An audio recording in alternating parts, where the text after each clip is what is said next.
To the territory in which we are on. The territory is the customary and traditional land of the Muskego people, sorry about that, since time immemorial. We acknowledge the sacred land on which the town of Moosonee operates within the lands protected by the James Bay Treaty, Treaty Number 9. We are grateful to have the opportunity to make decisions at this table that will impact our community, Miigwech. With that, I'll go to preamble. Transparency. I'd like to remind all participants and attendees that this meeting is being recorded in accordance with the municipality procedure. The event of emergency, please exit quietly this room and use the main door.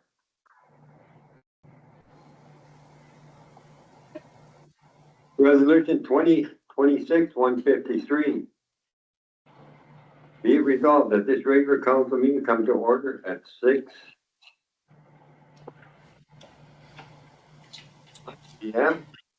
President Mayor Tekla, Councillor Hunter, and Councillor Nakaji. Councillor Tozer's out of town, and I believe Councillor Ryder's also out of town. We do have a forum, so we will proceed. But have a mover, please. Susan Hunter moves it, and I'm seconded. David Nakaji seconds it. Any discussion opening the meeting? If not, all in favor. Opposed, carried. This meeting is officially open. Thank you.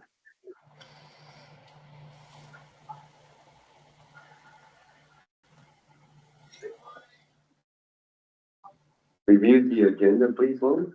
Resolution 2026-154. Be it resolved that the agenda be accepted as presented/amended.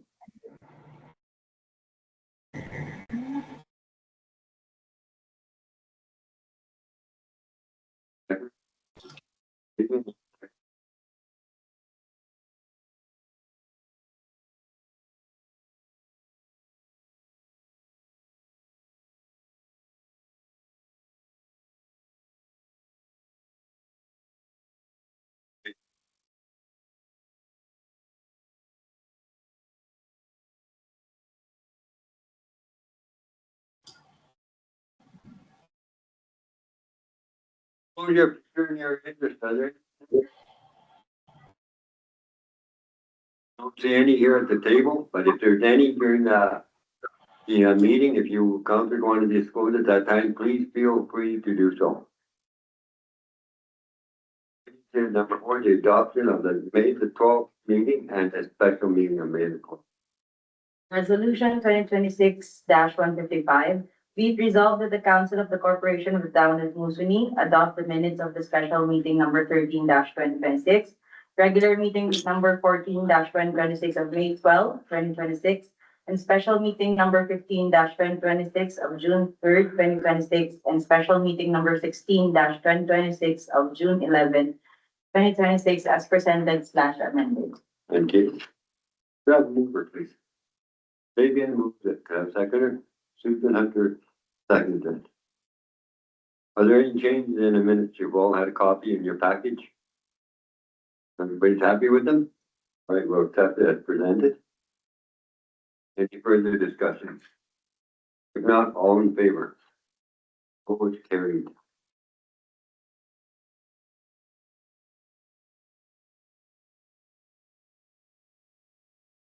So we go right on to presentation and delegations, and I guess Denise is the first presenter, and it's to do with phase 2 camp update and location. Denise, can you hear me all right? Yes, I can. Thank you, Mayor Wayne, and everyone present and online. Appreciate having the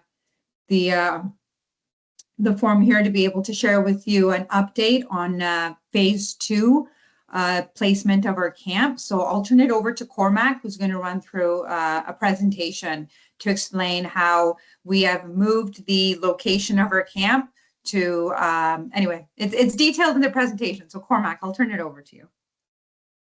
Yeah, thank you, Mayor Wayne. Thank you, Denise. Can you guys see my screen okay? Yes, we can. We all have a copy in front of us as well. All right on. Thank you, Mayor Wayne. Mayor Wayne, just to recap this first map on the presentation, it shows the original location of Camp Phase 2, which was located to the southwest quadrant of the site. We would like to move it to the north, I guess it's the northeast, to have it relocated closer to Camp Phase 1.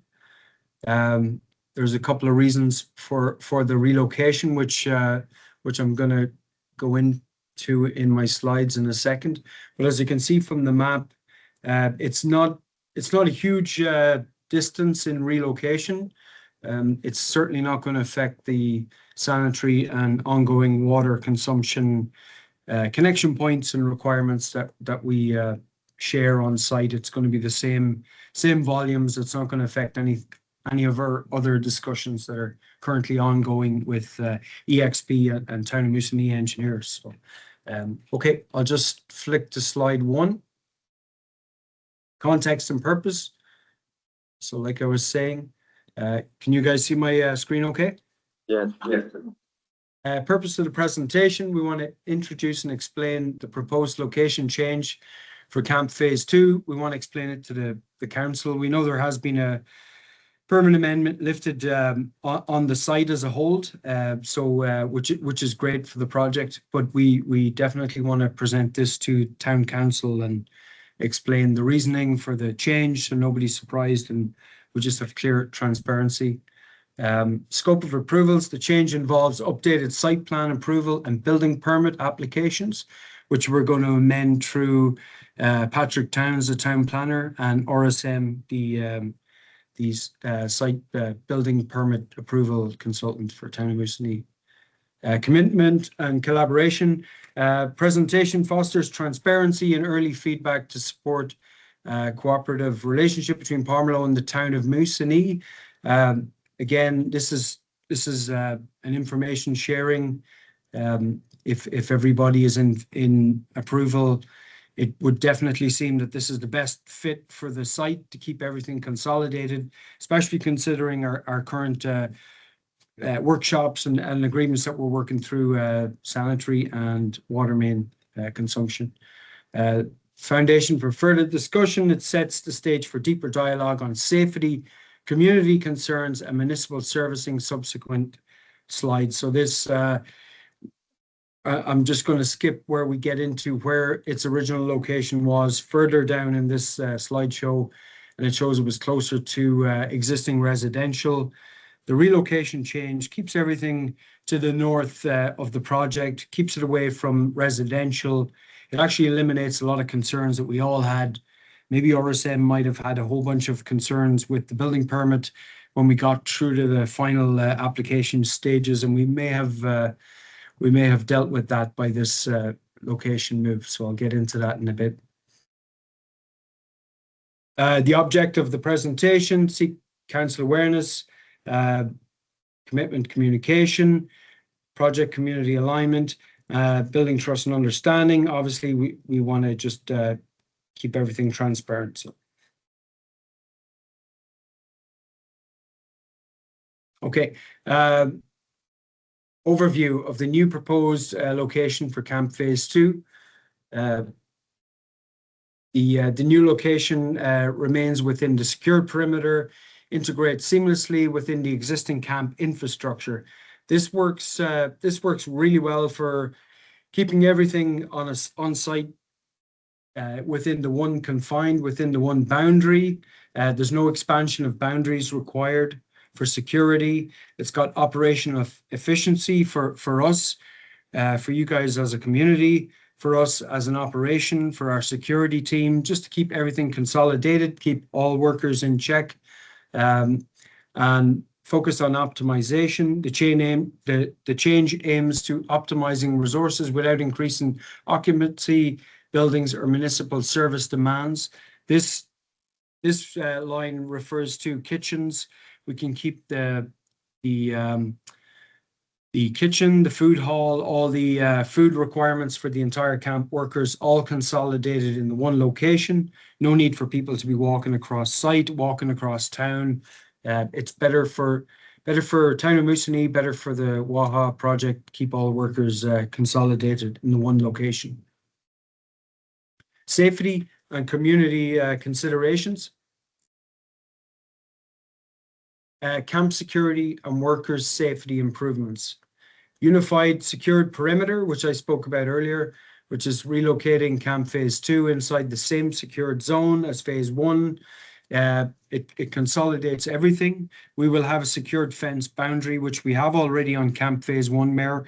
We'll have it extended around Camp Phase 2, and we have the same security protocols, reduced external exposure, workers travel within the controlled zones, minimizing exposure to external risks, especially during nighttime hours, because our kitchens are open for snacks, for coffee, for early hour workers that get up for early shift, depending on the type of work. It basically just keeps all workers within the one compound. Centralized night security, obviously, back to security issues, centralizing security operations, enhancing monitor efficiency, improved response times during night shifts. Again, everything is tight-knit, it's controlled, it's together, it's fenced off, secured, which really helps Pomerleau manage that aspect. Also helps town of Moosonee that, we don't have that we don't have people that could potentially walk outside our project boundaries, enter the town and come back in again. So it's much tighter security.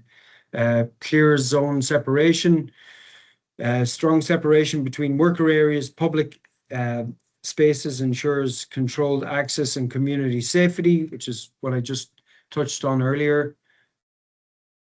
I'll just flick on here. Okay, so this was a big concern of ours, Mayor Wayne.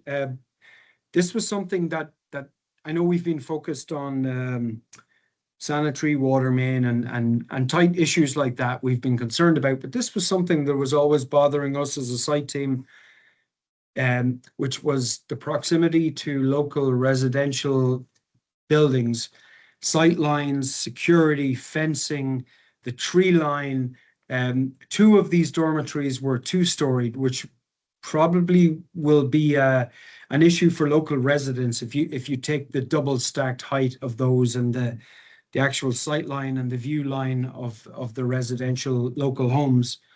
So moving these dormitories north will eliminate these issues. I feel like these issues wouldn't have arisen really until we got into a building permit deficiency issue with RSM. They're quite good at spotting these things. I believe in a preliminary discussion, it was already something on their radar with our camp providers, Horizon North. So they'd already raised it as a concern, flagged it, which was noted. So moving this Phase 2 north will greatly eliminate any of these residential concerns. Another smaller issue may have been potentially, sanitary, water main, storage tanks, equipment. We can reduce the impact having them close to local residents as well, so by moving them.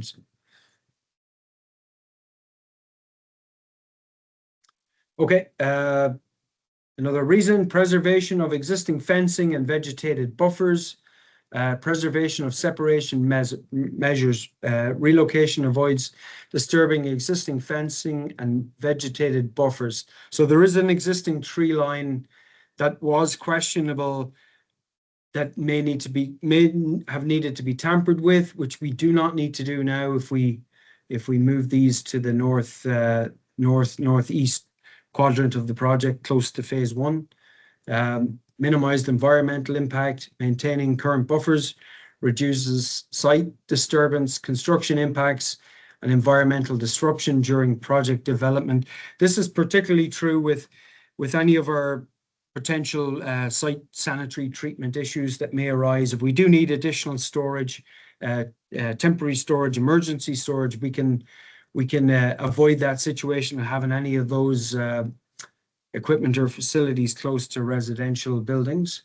Community capability, preserving the landscape features, enhances the neighborhood, compatibility and supports streetscape, continuity with minimal project footprint. Really, we're not going to disturb the residential view. They will have to look at the hospital site being built, but they won't have to look at a workers' camp, at least a multi-storied workers' camp for the duration of the project, which would be a a great benefit from us from a building permit point of view and from Town of Moosonee from a visual point of view to keep residents happy.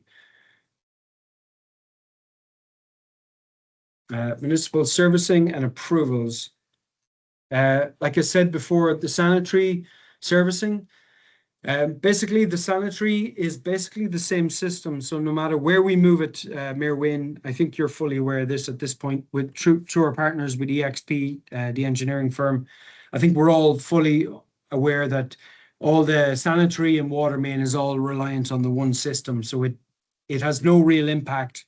We're still on the same conversation we had with the lift station upgrades, the potential trucking, tank storage as a solution for the phase 1B, and all the other mitigation plans that we've talked about. We're working together to resolve between EXP, Town of Moosonee, Waha, and Palmerlow. So it has no bearing or impact. It's the same sanitary system. There's no change. So we're all still in the same boat. So the relocation will not change any of the previous discussions that we've all had.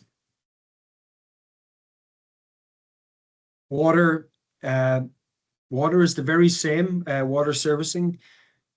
We will do the very same that we proposed in our mitigation plans previously presented to Town of Moosonee. We'll have on-site water storage tanks, pressurized for fire suppression. The aim is to fill up everything at nighttime, off-peak hours, not to jeopardize the pressurized flow during the daily peaks for local residents. Same as discussed in our mitigation plan for phase 1B and phase 2 camp.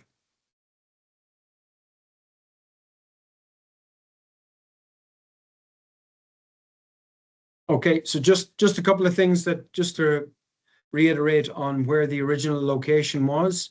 It had some site challenges.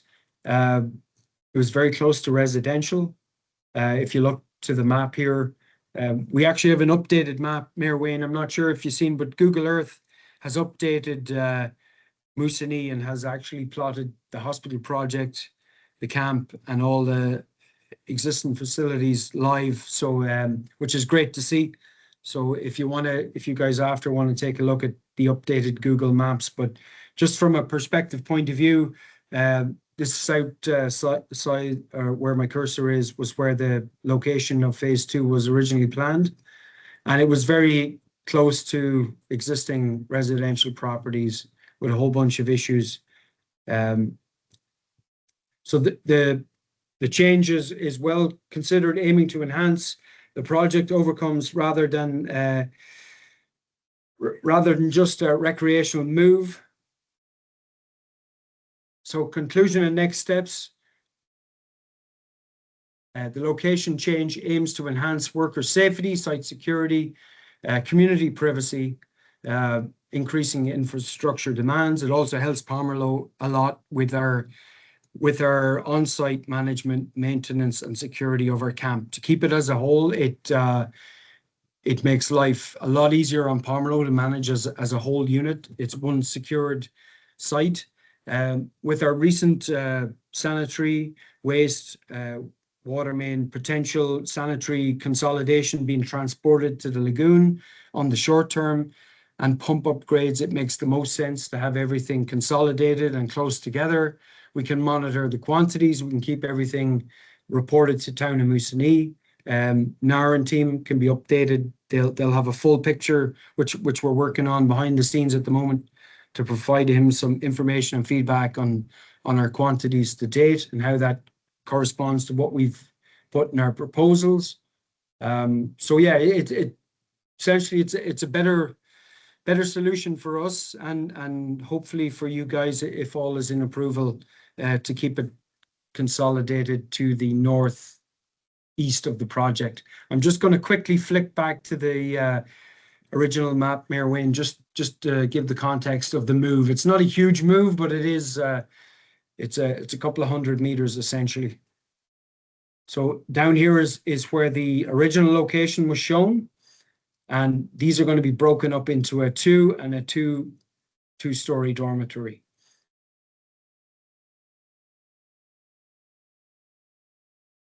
Thanks.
I can appreciate the transparency and being clear about like what's going on and where you're moving and stuff like that. So thank you for that. Right, I have no further questions, on the, topic. Like I said, I know we have a separate, group, a separate meeting where everybody is communicating. I think we should have did this right to start. It would have made it a lot easier. But I think we're all moving in, the, right direction, so I guess, we will take it and you have a motion for that? So, okay, we'll take it into consideration and, I don't see no reason why it can't be, but, it's, when's our next meeting? I don't think we need a motion.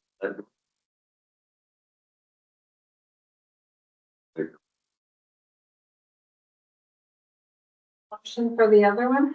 No, No, we didn't. Okay, so yeah, it's fine. do you have any? Okay, so, I guess what we will do, we'll send a letter out, but we will give a verbal go ahead for the moving of the cap. Now, that's not hooking the water through, that separate, but we're going to give you the go ahead to move and we will follow up with a letter on it. Thank you. Thank you, Mayor Wayne. Thank you, Council. Thank you.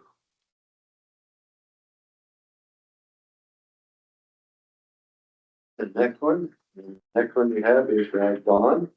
Ms. Bader, you have, the floor and you have up to 15 minutes to do your presentation, please. And it's to do with the, sewer and water laws. Yeah. Take on later. And this is Bridget. No, You can get some here or- yeah, that's what I think.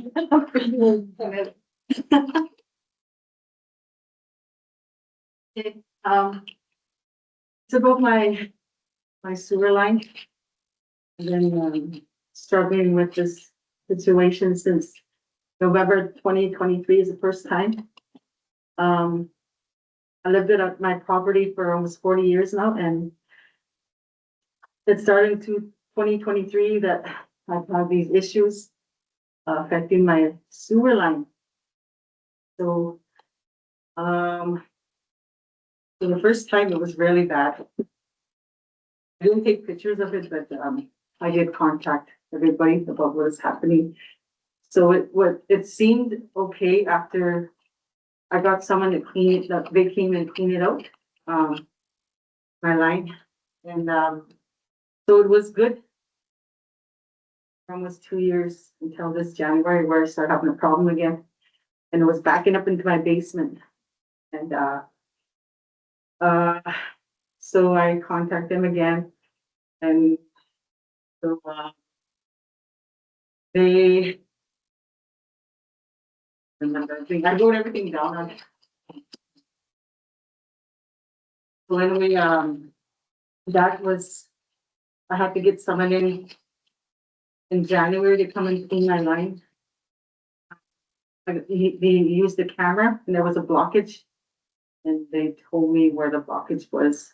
And it was about 26 feet from my intake, my sewer intake. So, I got someone to come in to fix that for me. And they discovered that there was, like in my line was like a wallpaper and there was grease right around my line, like right around the toilet paper was grease with that ball. So they were able to break through and clean it. So I had no problems after that until April. And I noticed in April when I was walking home that they were right beside my house near the chasm. There's a manhole there and I knew there was a problem. So I went rushing in and checked my basement again and sure enough, it backed up again. So, so they worked with that. And then it was not only that manhole, but there was the one near Necessities and then one near Wobbin Road. So there was 3 manholes that were not operational, but they were clogged. So they were working on that, and because of the spring, because it was, spring was coming, so they said, oh, it's thawing out and stuff. So they worked, I see them working on it, and, but those 3, ever since then, those 3 manholes have been, always, they're always working on them. So, anyway, so I've been without doing laundries. I haven't been doing laundry because it's gonna back up. Like the new guy here told me to get a bucket of water and put it in my floor drain and see if it drains. So that's what I did. I put it in there, and my mother. I was looking at my mother use the washroom at the same time, and it came up. It was coming up. So when they said if it comes up, there's some kind of blockage. Yeah. So, so even before that, before I told him, after I met with these guys, Necessities, and I looked at it, so I looked how high the water was in the manhole. And, they said everything was okay. They were telling me that's all we could do for you. So I went home and they told me, look at your line. So get someone to check your line. So I did. I got the same person to come in. He went in with a camera. So from the intake of my house, the sewer line is good for about 6 to 7 meters. It's all dry on my side. So when it hits closer to the main, like the main line, that's where the water's coming in. So my line is not all dry. It's coming in from the town. The town line is coming into my line. So there's one part that was like a problem area there. So I wasn't able to like see my whole line because there's a problem there with 8 meters. So there's a problem area there. So, I've just been waiting for this meeting. So, I'm trying to remember everything that I was supposed to say here. Well, my neighbors too are affected, the neighbor on both sides of me are affected. When this happens, it was just 3 of us really, and, mine is, I had a problem before and I just can't understand why now I'm having this problem. And, everything's good. It seems like I'm trying to, that problem area, I'm trying to get it fixed. So I can't get it fixed until the town's main line stops seeping into my line. I can't, there's one area that I can't get to right now. And it's very unhealthy, And I've been dealing with raw sewage.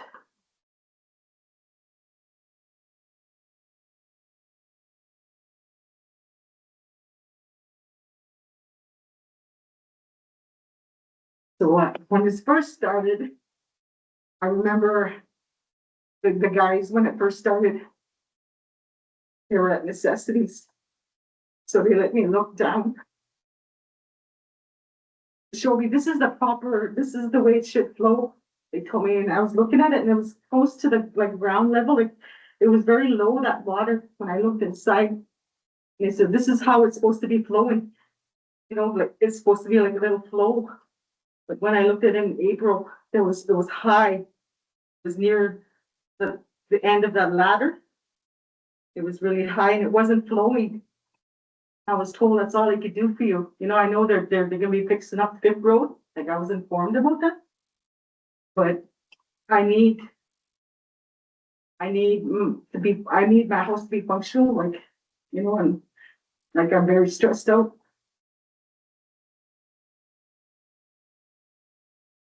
And I just want this to be fixed, and I need to see my line, I need to look at my line too. I understand, like, I gotta look at my line too, so I'm trying, but I can't because of that problem area. So. Yeah, so that's what happened, and I'm just. I know that. I'm just got questions, like I need to know, like, when, the lines, when are they gonna be cleaned, like, not just our manholes, but the other manholes, like, throughout the whole street need to be looked at, not just, because it has to be a constant flow. And if there's not a constant flow from manhole to manhole, there's something going on there, manholes. So, I've asked people, like, and then the people that work for public works, they told me that there was something, they need to clean the lines, they keep telling me they need to clean the lines, so. I'm just wondering, when will they be cleaning the lines, because it needs to flow, and there's something going on if there's 3 plugged manholes, and there's something wrong with, well, it's not flowing manhole to manhole throughout the whole street. So, yeah, that's my. It's like, it stinks in my basement, today it stinks worse, like, starting to, I can't do laundry, and I just need my, the functionality, like, back. And like, with, I know that, I'm gonna say necessities are still ongoing issue with them dumping, their cooking oil in the storm drain. Right beside, they're still doing that, even as June 11th. They have a big black bucket that they keep putting down that catch basin in the storm drain, so that's not good either, so.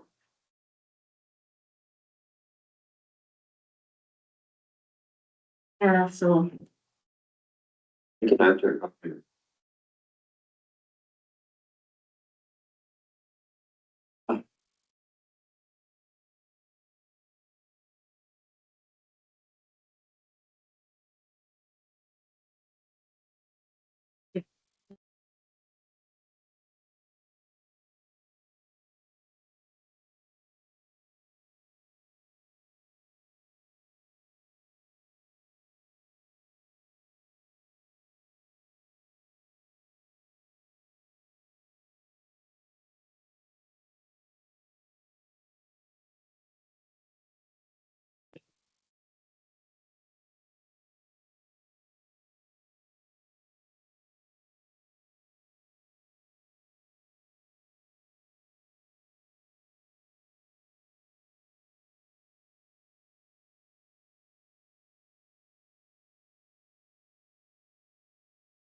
slow it down, Yeah, folks in my house down that way and then down here.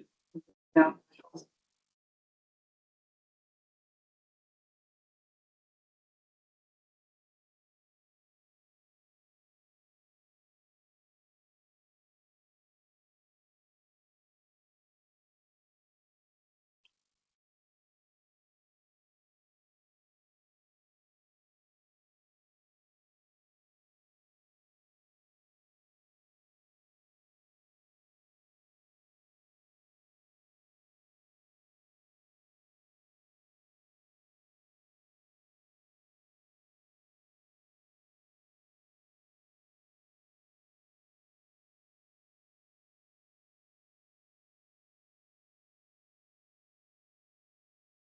There is one.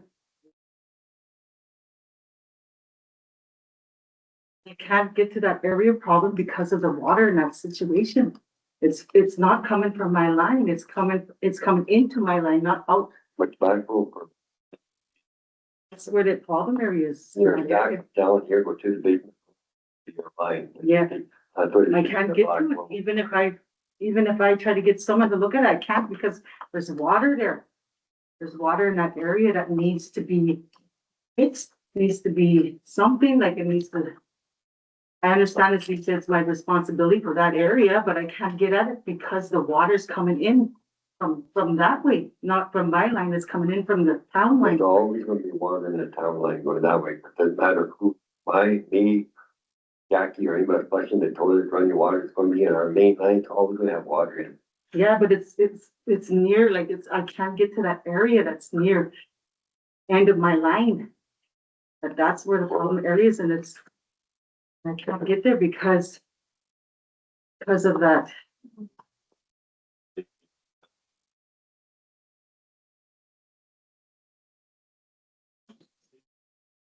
Hopefully, with the Wagwin, capital project starting soon, we can see some relief there. There's a lot of flow issues. Fortunately, that's just the sewer kind of flows from Ferguson to Bay Road, in that direction, and we're hoping once we fix that pipe, we'll give us some solutions. What's concerning here is that the plumber identified the issue 20 odd feet from the connection, which means it's not at the town line. In April, I know we do get higher water, because of the That's smell that happens. Once the snow happens, we get some infiltration there, and the sewer just gets a little bit of high water. We're also planning to have some hydrovats come out, and this will be in the next time. We need to clean out more of our sewer systems, so hopefully that increases the flow. We are doing everything that we can. Our guys are out there almost every day. If there is a high, we're monitoring it as much as we can until the capital project is complete, until we get some hydrovats in to clean some of the lift stations. There's not much else we can do. It's all in the works to make that happen. I'm hoping with the capital project, there'll be some relief there. But, yeah, if there is a check valve, the water shouldn't be flowing back. And, It is. everything we can on our end. Like, it's just, How can we fix this then? I'm trying to fix the problem and I need the problem fixed. This is our health we're talking about. Talking about money, dollars, and what about people's health? we definitely understand the concern there, Don, and it sucks. It's not a good situation. Are they gonna clean the lines soon? It's just.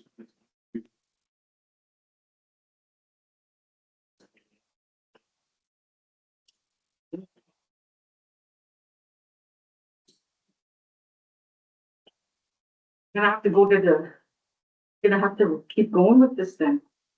I'm gonna have to report what I see and, this is unhealthy. Yeah, I've got an 83-year-old mother. as we discussed before, I certainly think you should send me your, You don't even contact me. I've been waiting for you since May 6th. I've called you. Okay. No, you We're didn't. not going to get an argument here, please. No, I don't see your phone call on my cell phone. I don't see your, To that one conversation with you. no, I came here. I came looking for you 2 days later. And I've been waiting for you to call. You said you're gonna contact me because you have to settle in your new job. It's okay. I'll wait. So I've been waiting since. No, you have not. We're not going to get that. We'll move. Councilors, any questions? John? All I can tell you is I know we've been working on it also. I did receive a call from you, Don, saying nobody was there. I actually was there one time when you phoned me. You guys You know were what there. happened there? And then another time, I phoned you to come and see too. I was there. You know what happened there? You guys, I didn't want angry people coming in my home Everybody was I was angry. at home. I was on the main sewer line. at that time. I was at the main sewer line. The guys were there. You told me nobody was there. The guys were there. I was there twice. So I'm not, again, I phoned you right from the manhole, told you that we're here. Come and see it. You see no fault in it. I'm not saying from me, because twice you said there was no guys there. And I said, I'm phoning you right from the manhole. I'm here right now. Come and take a look. They weren't there, but they came after. They were all set up. When Yeah. I went, after you phoned me, I went to my house there. It's from, Yeah, they came after the fact. okay, I I'm told you not they gonna, came. I'm not gonna argue about it. They weren't there. We're gonna do what we That's can. why I do. called you. So you've been any,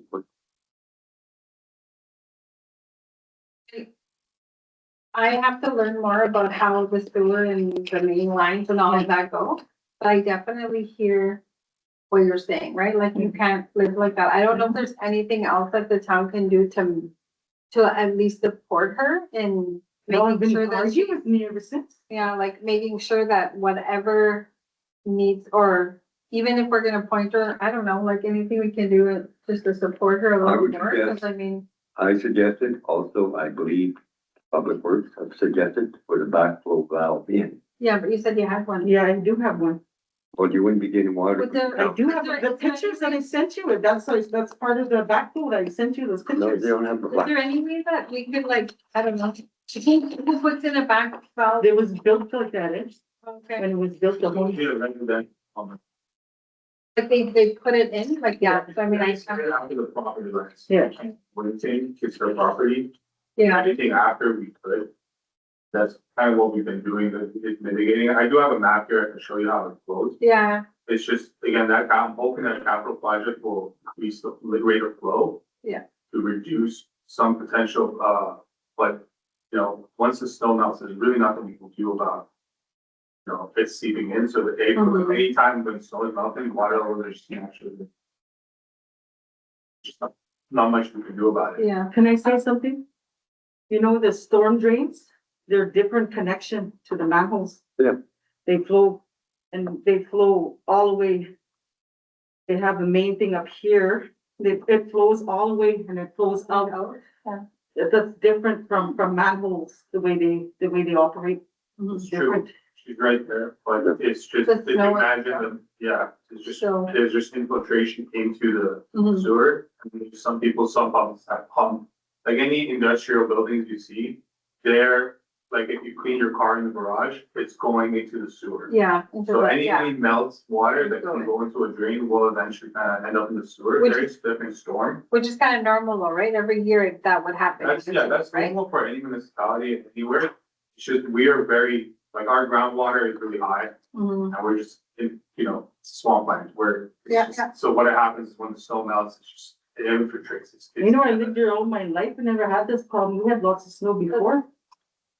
Yeah, that's what I'm Not just the wondering, first like, one, is yeah, there so- something? Because you said it's between, you can't get, you're Yeah. saying that your line was checked and there's nothing wrong Yeah. with your line? Till the And you end have a part, backup, okay. I can't get to that area. Is there any way that, I know it's I can- probably above and beyond, I've but, built residential houses and if she Yeah. sends me pictures of what she's dealing with. I did can send maybe them. make some recommendations. like, maybe it was done wrong, maybe she has a plumber that didn't do it right, It's because you're probably- saying like, No, it's 38 probably years. just- I don't know who it is. Yeah, sorry. 38 It's the years. fact that the fine. house, like, when the Yeah. house was built. 2 You years just ago. imagine years of accumulation of oil and grease. We don't put grease down there. And it could even be, you know, Yeah. just, Very there's a careful. lot of factors. I even changed my toilet paper. When it first happened, I was using Kirkland, I changed to a biodegradable now. I don't use any more Kirkland, nothing. So I'm really trying to be careful with my sewer line, and I need this fixed. Yeah. I need this solved, I need it, I can't wait 2, 3, 4, 5 months, like I need now, like I need things to be working now, like. Let's work on it, let's do something. I'm willing to do my part. We'll look at our problem. And other stuff, and your own private Yeah. line, we would have to get a plumber for. Yeah, it sounds like you're looking at it, right? You're looking into it and seeing if there's any other thing that. Yeah, Could yeah, be. so there's a lot of, again, that, I'm hoping that Fifth Street work that we're gonna do this summer will alleviate some of the flow. We are looking at other options, it's just, there's just nothing else I think. But when do they do they have an exact date for that? When they wanna, no, start They're that about to start the project. Yeah, It's gonna start on Fifth Street. now? I don't know exactly when, but soon. It's hoping to be done by October. Start any time now. But it's gonna start with Fifth Street, there's gonna be some street work over that, but hopefully that will alleviate some flow. In the meantime, we'll be watching and pumping our. We monitor it frequently, especially with rain again, infiltration, we check it. Yeah, and even though it's like super frustrating, right? I can imagine it's very hard to do that. I mean, I think you could just keep keeping in contact with the public works manager and. I mean, if we had a CAO, I'd say, talk to the CAO, but not quite yet.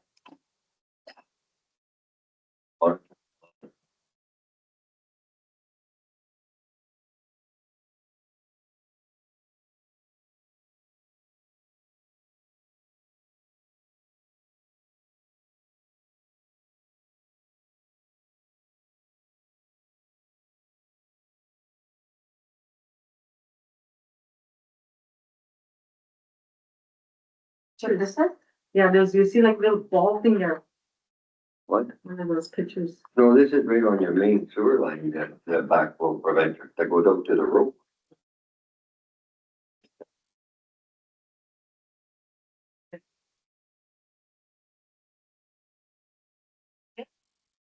They showed the picture, it shows, I got someone going in there. Oh, okay. Yeah, I don't know.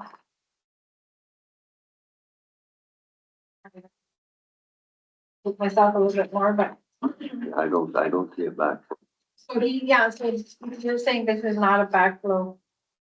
But Well, the guy went to start poking it and he says, oh, like this is it's the up, camera. it's not showing closing, it going it's through. up, eh? It's not closing, it's up. The backflow preventer's not closing. No, it's up, Well, that's up to you. You should get that changed then. You get it, Get maybe that that's- back. but I can't get at it because of the water. There's water in that area. You know, I can't get anybody to come and look because of the water in that area. It has to be dry in that area for it to even look at it. It's a problem area. We need this, you know, it's good for our health. I'm on down there every times I clean it up too. It's the 8 times now that I've been working with raw sewage. Well, I've been it's, doing everything they told me to do, like I've been kind of, okay, they instruct me to do this, I do it. Yeah. Then give them a chance to do what they can do. Yeah, That's all. yeah. Thank So we're looking to it more.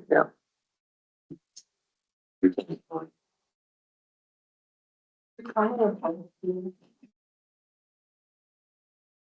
And well, actual prevention.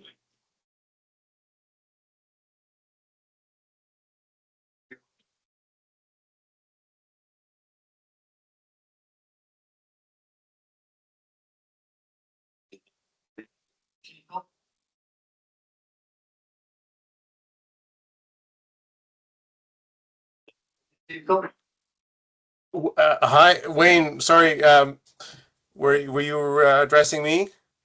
Yes, I was. I'm sorry you could hear me.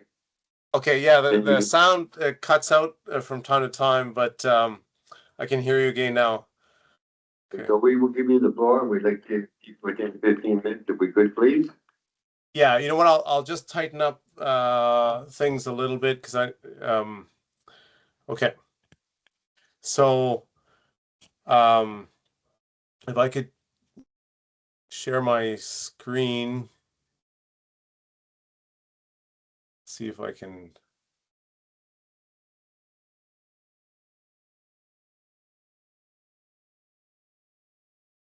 Sorry, I have to set up this slideshow, so I just present on one screen. Okay, there we go.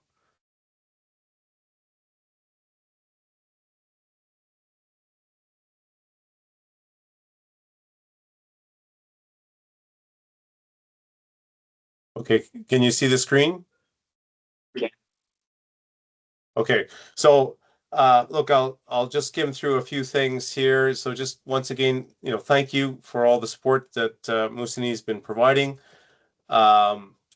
Just a quick recap, as you know, we back in February presented the 360-degree vision plan at the last presentation I made to council, and then we had our launch and a number of other events, including a major hospitality roundtable meeting in March. So just some photos from that. Quickly, acknowledgement plaques. So as you know, we were trying to leverage Moose Factory's 350th anniversary to push forward the larger mission of the MRHHA. So, and we're now in sort of the phase 3 of the 350 initiative, which is really the 360-degree vision plan looking forward over the next 10 years. And it's a living plan. Obviously, we're trying to, build off of the smaller projects we started and the larger ones, integrate them, make sure that we're aligning with the existing plans, especially of Moosonee, Mokribak, Moose Cree. It's got 7 pieces, core pieces that we're sort of grouping these projects and initiatives around. And going forward, we want to look to Moosonee's 2 upcoming anniversaries, to try to leverage those as well, and especially with the focus on the Réveillon Frère restoration. So with Moose Factory's anniversary commemoration, we picked Old St. Thomas as sort of a legacy capital project. We were able to get a $500,000 grant associated with the Community Anniversary Fund with Canadian Heritage. So I think we could do the same with Réveillon Frère. But I guess the rest of the presentation, or the focus of the presentation, is really on the briefing note I sent in, and I'll just run through the key points. So I have prepared a draft request letter of authorization. So in order for us to move forward, just as we did with Old St. Thomas, we ended up with we had a letter of authorization from the owner of the building, and then we established a long-term co-management agreement. So in a similar way, we need a letter of authorization from the town to move forward. So that's really the first item that requires, I guess, a decision point on the part of the town, is just to provide that letter of authorization so we can go forward. The key thing is that the town will continue to give input on any decisions. Town will be the owner. We're just authorized through this to be able to move forward and sign contracts and that sort of thing. There may be questions on that. I'll come back to that later. The second thing is to establish a Réveillon Frère committee. It doesn't need to be as large as the one we have with Old St. Thomas and Moose Factory. Really just some of the key people who are interested in the project and the key people who have responsibilities. So I provided a list of some names of people that have expressed interest or that have responsibility already. So then that can be the body that will go to make sure that everybody's this would be the body that would sort of review major decisions and going forward, always coming back to the town as building owner. And for this, we would need a town council appointee. Sorry. Okay.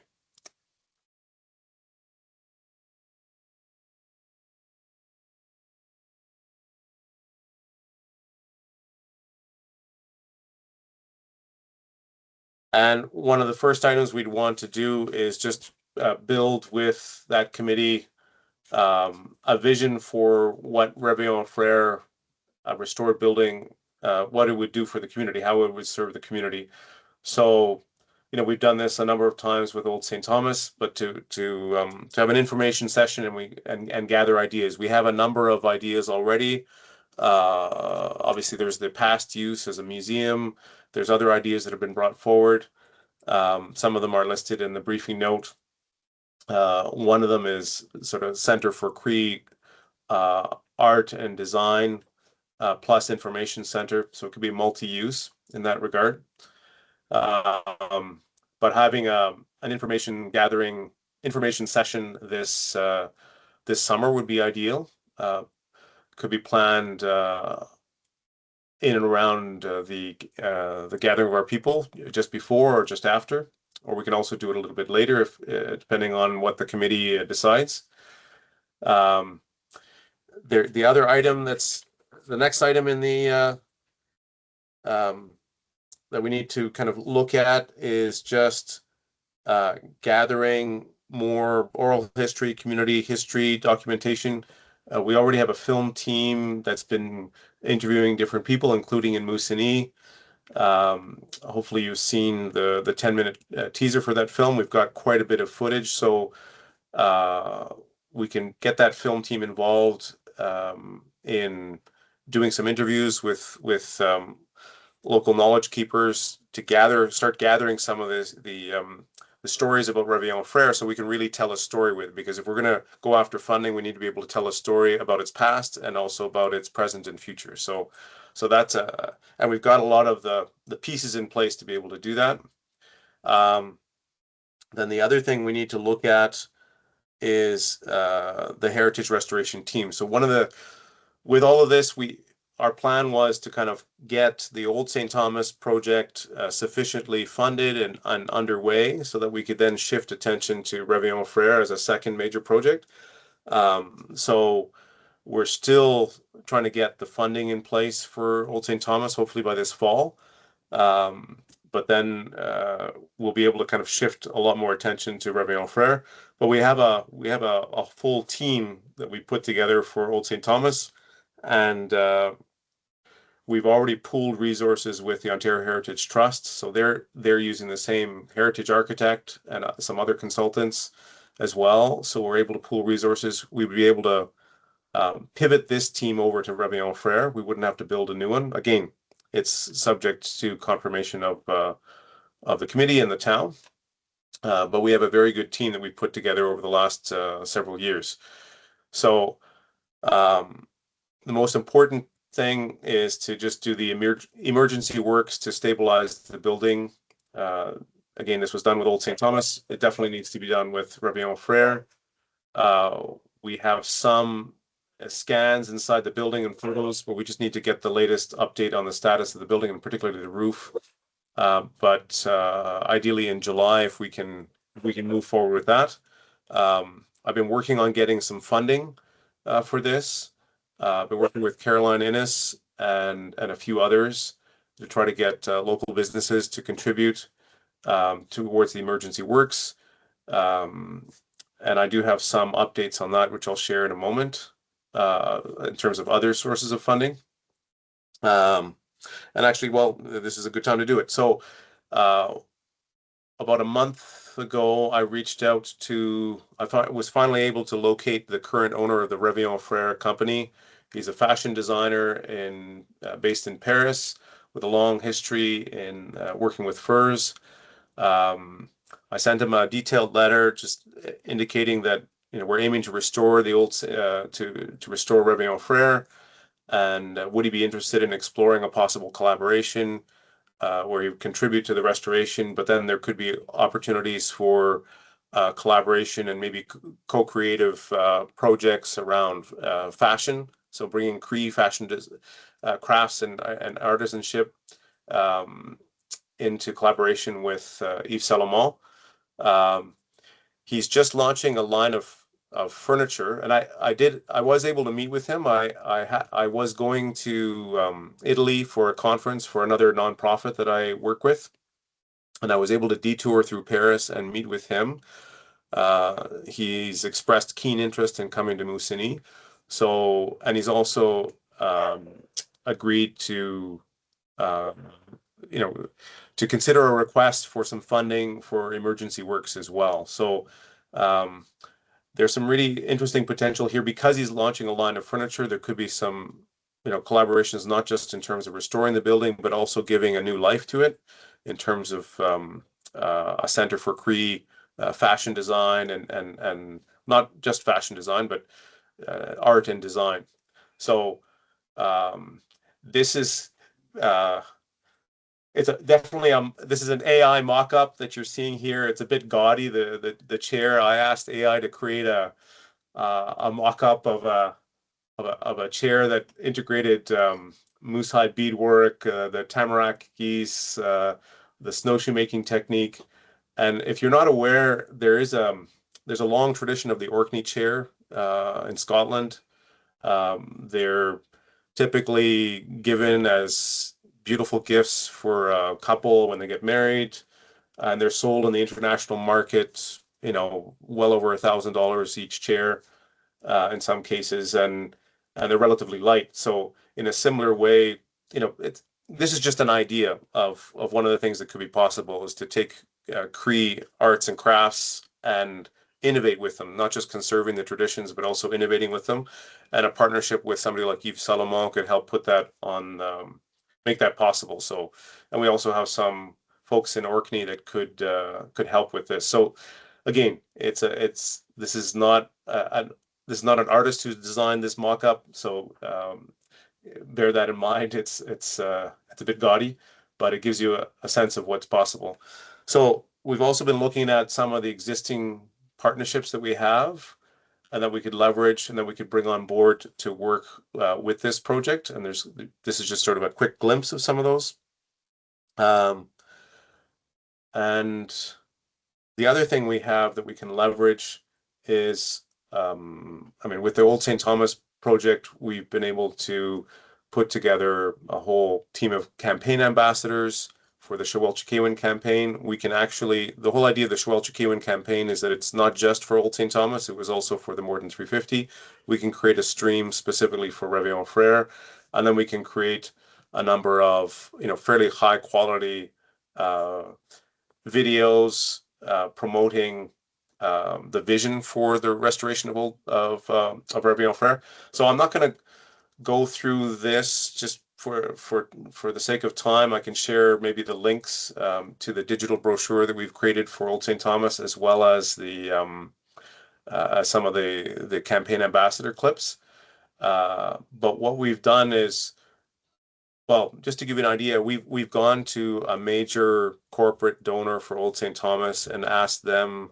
We had several meetings with them over the last few months, and we've asked them for a $500,000 donation as the lead corporate donor, and we would like to work with the town. We have in mind a particular potential donor, maybe not for the same scale of gift, because the project may be smaller in scale, but their team was very receptive, and because they heard these personal stories of people and their connection to the church and their vision for its future, et cetera, et cetera. So if we can do the same thing with Réveillon Frère, I think we'll have a good chance of getting some interest. And the rest was just some quick hospitality updates, but I think you all received I'll stop sharing. You received a briefing note on hospitality, but we can make a request to present on that at an upcoming meeting. I think the key thing for today is just the letter of authorization and the establishment of a committee and a town appointee to the committee. And then ultimately that committee could go forward in terms of making the decisions on the next items. But Okay, my question is for Cecil, then if we're having all these committees, and we don't have emergency funding or emergency funding take place, why is the town putting that $20,000 towards it? That's the question that came from councilors here all the time. We could take that committee and put the 20,000 to fix that place up ourselves. With 20,000, and you could take that and put it towards fixing up, do the emergency works. Yes, but you wouldn't get much further than that, obviously. But then it's every year we put 20,000, and then we could also go out to the donors ourselves. So I'm just asking questions that were asked of me from other councilors that aren't here tonight. So. Yeah, if we're making all these committees and doing all the work, what is that? And whichever Heritage Hospitality doing? So the committee is a necessity because obviously the MRHHA, when we work with committees, we try to get community engagement. We need to have at least a core committee to move forward and make decisions, determine things. It doesn't have to be a huge committee, as I said. The $20,000 that Moosonee contributes is not just towards. It's not like you're getting $20,000 worth of services out. The idea is we're trying to, all the three jurisdictions are helping build up the MRHHA into a stable long-term organization. We're not there yet. We spend a lot of time every year trying to go after even just core funding. We often have to do some creative work to keep going, and it's hard to attract and retain qualified staff. So the $20,000 goes towards building up the organization. And also then we can take that and leverage it to go after funding. So obviously with Old St. Thomas, we've been able to do quite a bit. We've raised about $1 million with that project, but it's taken time. And again, with fairly limited resources. So that's, Moose Cree and Mo Quebec made significant contributions to that particular project because it's in Moose Factory. They contributed maybe between them about $400,000 or $500,000 at most. well, directly to the project, 300,000. But of course, they've also contributed to the core operating costs for the MRHHA. But we've been able to take that and double it, right? More than double it. So that's really, what I would say to the, sorry, Wayne, Mayor Wayne. I'd like to open the floor to council if they have any questions. So I brought up the questions that have been brought to me by some of the public members as well as the councilors. So I just open the Okay. floor to councilors. Councilor Hunter, I don't actually have any questions. okay? Yeah. Councilor Seeger? Okay, they don't have any questions. All right. So when are we getting our repair? It's been 4 years that we've asked about the roof. When is that going to be done? On the Revlon Parish building? We have to secure funding for that. So we're in the midst of, one, we need the authorization from the town. We have to go and get quotes on the emergency works, get some specifications from some of the team that we have that we're asking to move forward on the project. So our heritage architect, we have two heritage architects. We have one that's a volunteer that works with us, and he's helped us build a team. And then we have heritage wood specialist as well. So they both can provide some input on what emergency works are needed. And then we need to get quotes depending on the condition of the roof, the structural condition of the roof. We should, it should be just a question of re-roofing and then ensuring that there's no further water damage while we go ahead with moving forward on other things. So part of the reason why it's taken some time is, I mean, we had gotten funding to move forward with Old St. Thomas. We were able to sort of piggyback on having some of this team of experts in.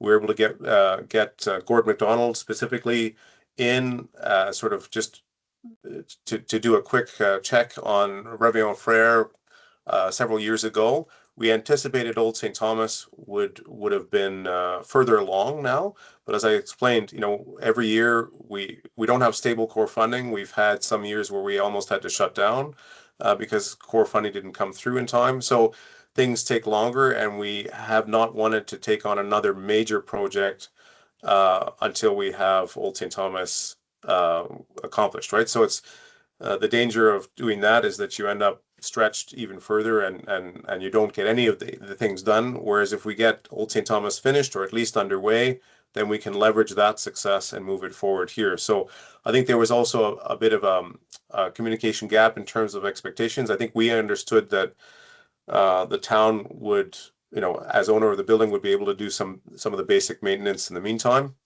Part of that communication gap is certainly on me. So now I think it's very clear what needs to be done, and we're taking the steps. The first thing is the authorization, right, from the town. If you want us to take that on, then we need the authorization to do it. So. Because 4 years' time with the roof leaking, there's going to be a lot more structural damage, and if we could wait for another 3 or 4 years, there's going to be some issues. So July is what you want to do. Well, I just asked you, and you said you didn't know, but I'm not getting the argument, but our $20,000, we can take that and go get a study done and put a roof on ourselves. Just to keep, otherwise it's going to be rotten right to the ground. That's what happened in the past, so we've got to get something done on that place. It's been 4 years. Gordon McDonald, I was there with him. He even said that at that time the roof had to be done. You were there as well. Yes. But it wasn't clear who was going to do that, right? And we didn't have the funding for it at the time. If we're doing it, paying for all that, why do we need to work with the Moose River Heritage? That's all I'm asking. That question comes to me from the public as well as some of the councilors. But the $20,000 doesn't go very far, right? So it's we still have to take that and seek funding, and so now we're trying to secure funding so we could do emergency works this summer on the building, ideally in July, certainly before the fall. We need something down on that roof because otherwise that building's gonna be rotten. It's been 4 years that's been leaking. So Caroline Innes has been working with me to look for quotes and also to reach out to some local businesses to contribute to the emergency works dollars. Like currently, right now, we don't have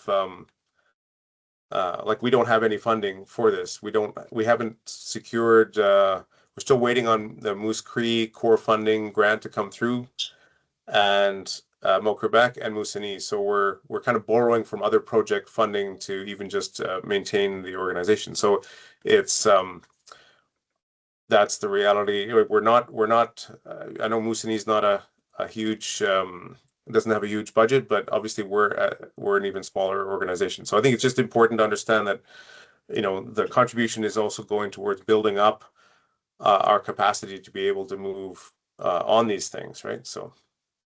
I think, Sue, did you have a question? Oh, yeah, so I was gonna say, so this evening, really what you're asking is our support, right, moving forward, and then a committing to a committee or a member of our council. I think it says here Diane, Yes. Diane's not here though, so I can't speak for her. Well, the council will have to appoint, they always appoint members Yeah. of committees. Yeah, I think it says there that Diane or you were interested. I mean. But it could be anybody my- else. Yeah, yeah. Yeah, that's true. So in my opinion, I would support, moving forward. I mean, I get that, the urgency, I hear what the mayor is saying, right? There's an urgency to get moving on that project. And if you're saying that if we agree, is there some way that we'll be able to hear back from you? You know, I mean, you've committed to the end of July. I don't know where I read it now. I've got too many papers in front of me, but, the end of July and maybe we can arrange something where we hear back, you know, shortly thereafter or, There is a briefing Oh, note there we go. about this presentation and a motion to accompany that, that's later on. okay, This. all right. Just the, She so just there is a answered, decision that will be. yeah, she just answered my question. There's a briefing note coming up, but yeah. That makes sense. That'll work. For me, it'll work. I don't. All right, well, just for time reasons, Cecil, if you have anything else that you wanted to just add, or give you a couple more minutes. I think that's yeah, I mean, on this point, I think it's the key thing is one, we just need the letter of authorization and then an appointee from the town, and then we can move forward. And obviously, I assume I can't see very well, but I think Tara's there, so it makes sense.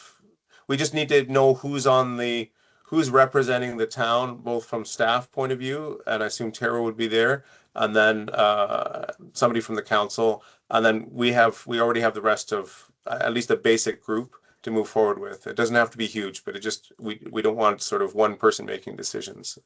And Tara's our person right now, and then we will have to come to full council because, again, to be appointed by council in a motion. Yeah. And I got for the other next meeting, we put that on.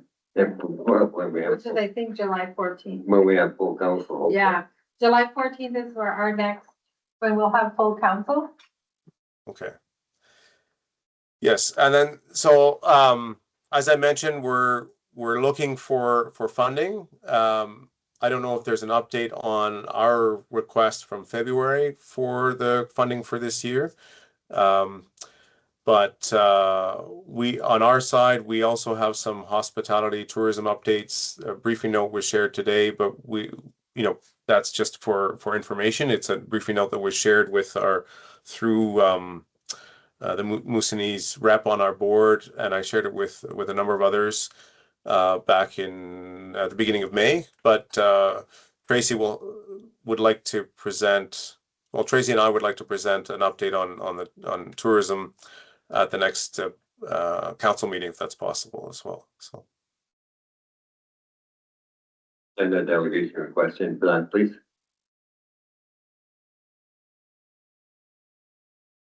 Okay, well, no other questions from council, no.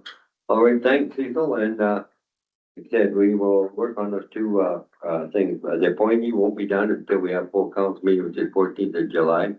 If it has to be appointed by council, and to give everybody a fair chance, and, doesn't even have to be a council member, it could be somebody from the public if council wishes to do that. Yeah. And then the other support letter, we'll work on that.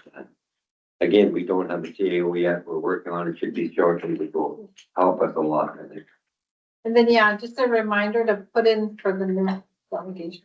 Like if you want. Yeah, just, submit a new delegation request for the next board meeting. We'll do that, and we'll provide an update. We'll send a new briefing note on hospitality with updates on the items that are listed in there as well. Okay. Thank you once again. Sorry, I'm not hearing. Mike's cut off or something. Thank you very much. Like I said, we're going to move on to the next item on the, our Okay. report. All right. Have a good evening. Ready? Good evening. Okay, And put it in early. so we will go to, we have a motion for airport lighting, Trevor and Joel will be on this, so put the motion on the floor first. Resolution 2026-156, be it resolved that the council of the corporation of the town of Moosonee authorize the airport to undertake the work to a total cost of 176,442. Have a mover. By Vivian Naggerty, seconder, Susan Hunter. All right, the floor is yours, guys. It's between Trevor and Joel. All right, I think I'll get us started off and give you the bird's eye view, no pun intended, because we're talking about the airport, but give you the bird's eye view. And then if you really want to know the technical pieces, Trevor can speak up to what we're actually after. So the context of where we're coming from, as you're aware, as council, we have approval for the lighting project at the airport. And to move forward with that project, we've reached out to our design consultants, and they said there's some basic fundamental airport documents that we need to have. And the airport has looked high and low, and we don't have this information. Some of this is like the actual wiring of the airport, how the wires go. Some of it is topographical information of the land itself. Some of it is airflow, traffic things, wind patterns, all that kind of stuff. Did this information get lost by Moosonee over the years? Possibly. Speaking with MMH, was this not required when the airport was previously owned by the federal government and it wasn't handed off to Moosonee? Possibly. Either way, we can't move forward with the airport lighting project without this like base foundational information of the airport itself. So then the design team could say, okay, with this base information, we know what your airport is. Now we could design a lighting project for you and cost it out for you and use that ACAP funding that we have. So the request tonight is for an additional funding. The exact amount, I think, is 176,000. It's in the briefing note. Maybe Shalom can quote the amount for me off that there if I'm wrong, but 176,000 that we need to get this documentation in place so we can begin the lighting project. And it's really just documentation and reports that we should have in the airport that we just don't have at Moosonee for one reason or another. Yeah, Joe, and I'll just top off what you're talking about, and thank you guys for your patience. Where I am right now, if I put video on, I'd probably lose you. So thank you for your understanding. The other thing is this project is worth $3.6 million. It's been on hold for about 2.5 years, and I know Transport Canada has graciously reached out not only to us individually, but also to Mayor to say, like, if you don't start using this money, you're going to lose it. And unfortunately for us, like Joe just mentioned, the design function of the project needs to be done, and we just can't find where the previous design material was.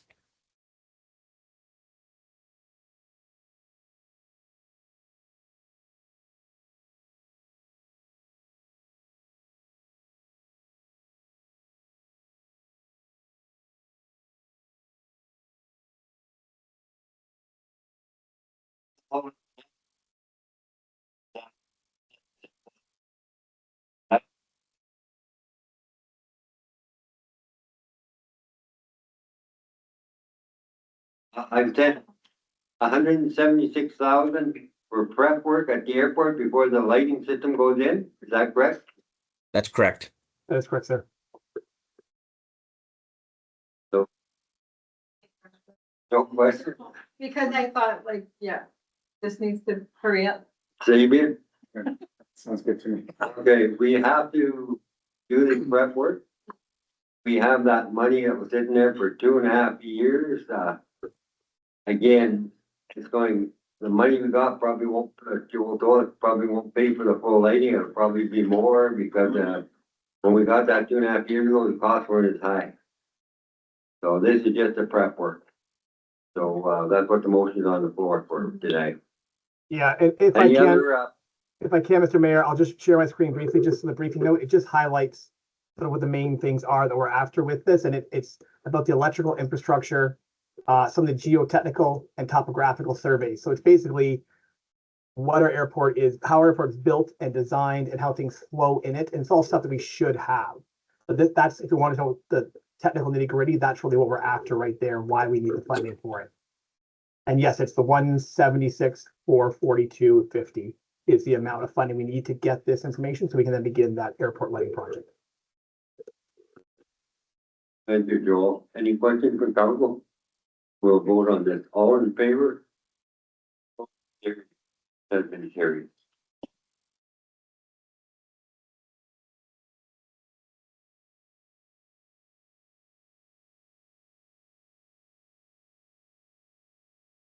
Everything.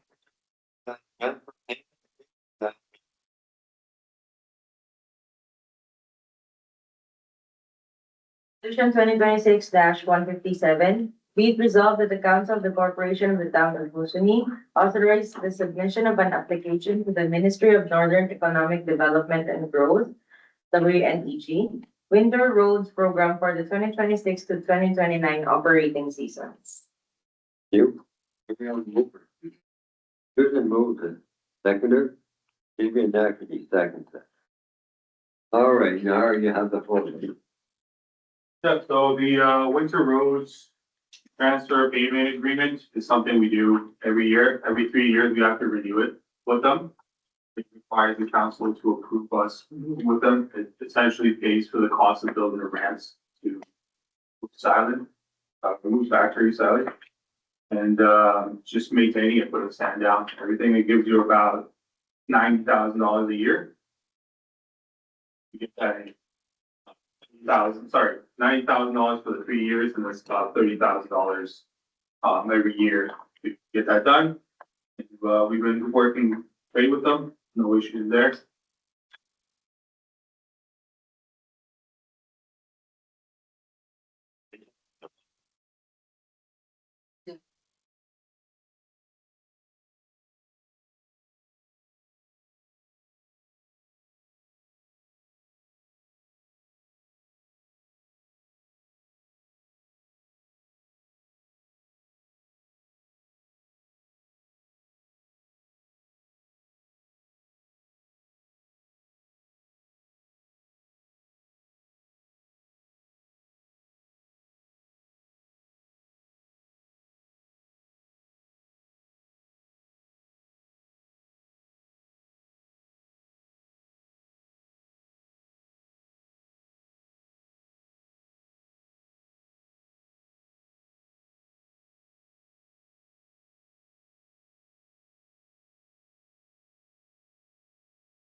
Resolution 2026-158, be it resolved that the council of the corporation of the town of Moosonee hereby adopts the water main disinfection and testing standards document prepared by Public Works in May 2026, based on Ontario's 2020 water main disinfection procedure and ANSI/AWWA standard C6.51 as the town's official policy governing water main disinfection, testing, and documentation for all new installations, replacements, extensions, and emergency repairs to the municipal drinking water distribution system, and further authorizes the manager of Public Works to update the standard from time to time to reflect changes to applicable provincial legislation or MECP guidance, with any substantive amendments reported to council. Thank you.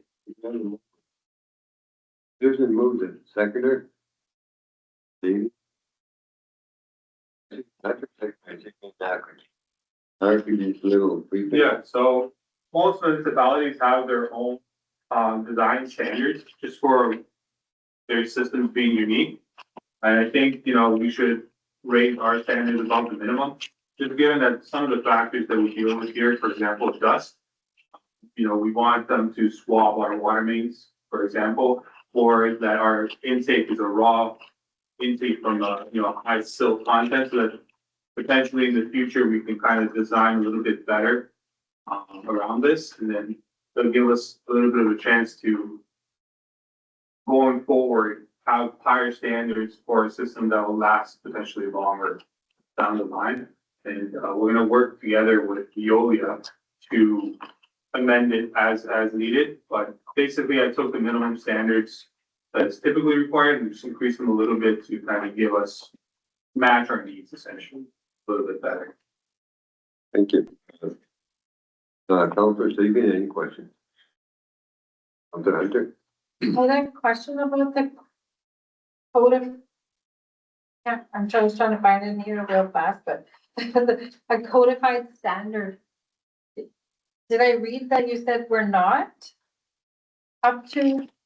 So there's the AWWA standard is the minimum standard you need. Typically contractors, what they will do is they'll do the minimum that they have to do to save the cost. Okay, We sometimes just want to do a little bit more to make sure that when they do install the system, that everything's gonna be right in the Yeah. long run.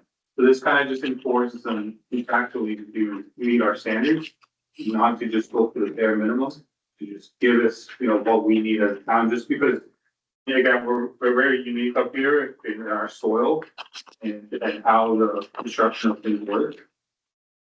It just gives us a little bit of a safety net if the contractor does anything that they're not seeing.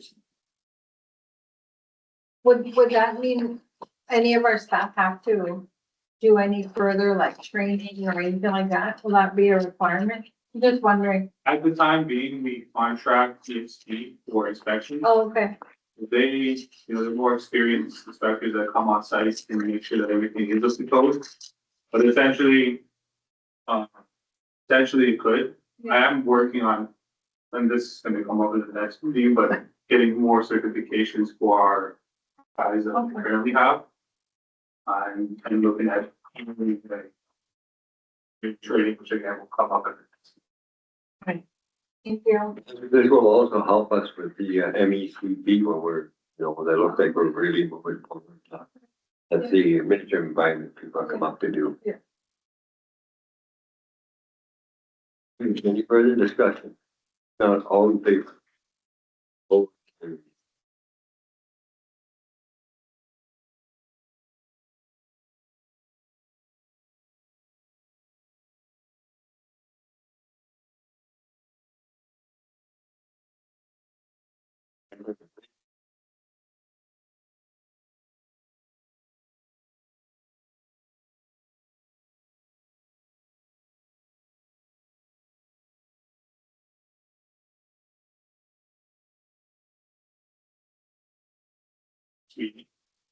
Essentially, we charge a water meter, like we meter water, but we don't do it for sewer. A lot of municipalities charge for sewage. I recommend we do this for residential. I'm recommending we only do it for commercial. Specifically because of the hospital. They have a very high usage. It's, a lot of houses put together is what the hospital uses. And then also what they discharge into our sewer system. So how this would work is you take the meter of, their water intake and you charge them a percentage of what they discharge into the sewer. This is particularly a problem because our pipes are very old. We're gonna need to start thinking about how we're gonna fund building more new pipes and fixing our old infrastructure. So this will just bring in a little bit more money, specifically from bigger, whoever uses more water and contributes more to the sewage should pay more, essentially. And right now, they're just paying a fixed cost of about $45, which is not enough to upkeep essentially our existing system, which is causing these backup issues that we're having. It's only gonna get worse with time. A lot of our pipes were built in the 70s and it's about time to fix them. This is just there to try to create some costs. Also, vast majority of my crew's time is fixing sewer issues. It's taking a lot of the funding for public works to just send guys out there constantly. Equipment, you have to keep buying new equipment, keep upgrading things. So it's just there to kind of try to recuperate some of the costs.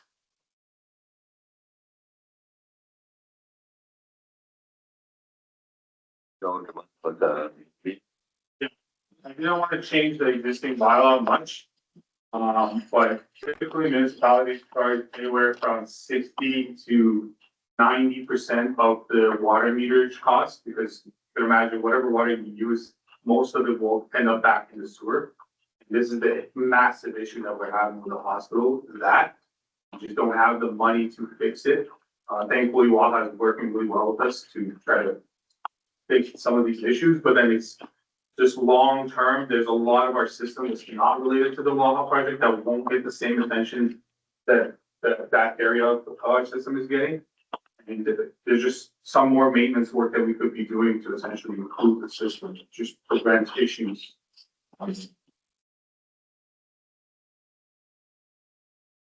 Questions, but it's definitely something to think about. Thank you. thanks, Adrian. No questions. Okay, I guess now you'll just check with Joel and Shelley on if we could about a rate, say, like in the bylaws. Yeah, we could definitely address that. I think they both already have a copy of my bylaw draft. So it would just be a matter of. Okay, thank you very much.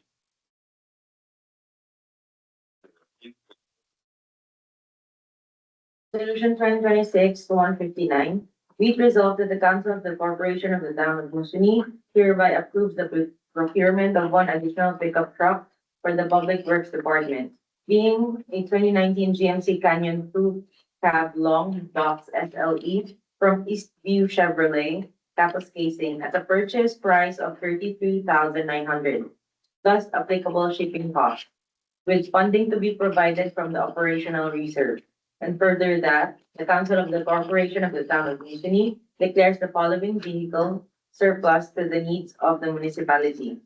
Two 2014 Ford F-150 Super Crew 5.0L pickup trucks Sterling Gray. Now,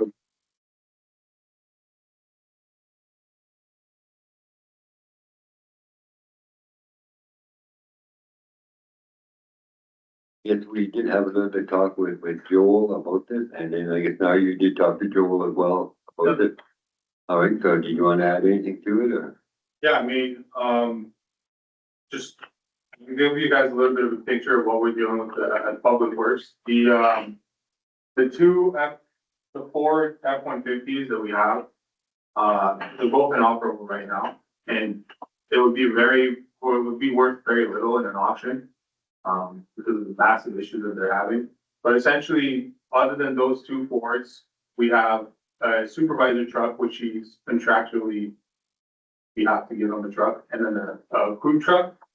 And then we have a truck for spreading calcium, and that truck is pretty much on its way out.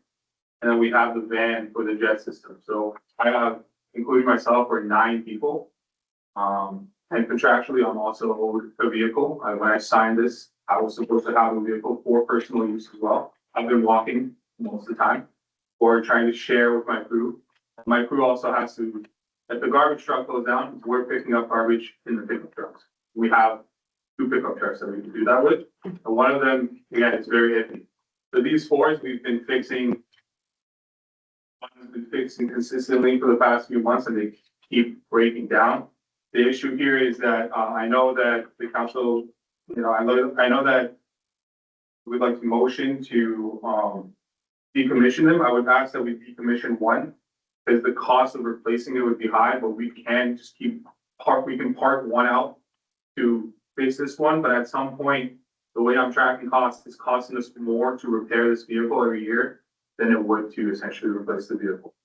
The purpose of this vehicle is contractually, I'm supposed to be given a vehicle, and I haven't been. That's the main purpose of this. So just getting my job, I left my car down south because I assumed that I would be provided a truck. It's just not been the case. That's really the reason that it's there. But long term, we are looking at some issues with our entire fleet. More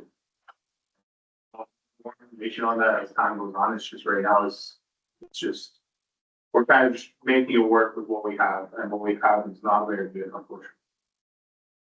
So right now we have 2 trucks broken down. With our deep camping. And then, Menard does not have a truck. So this truck here is a used vehicle.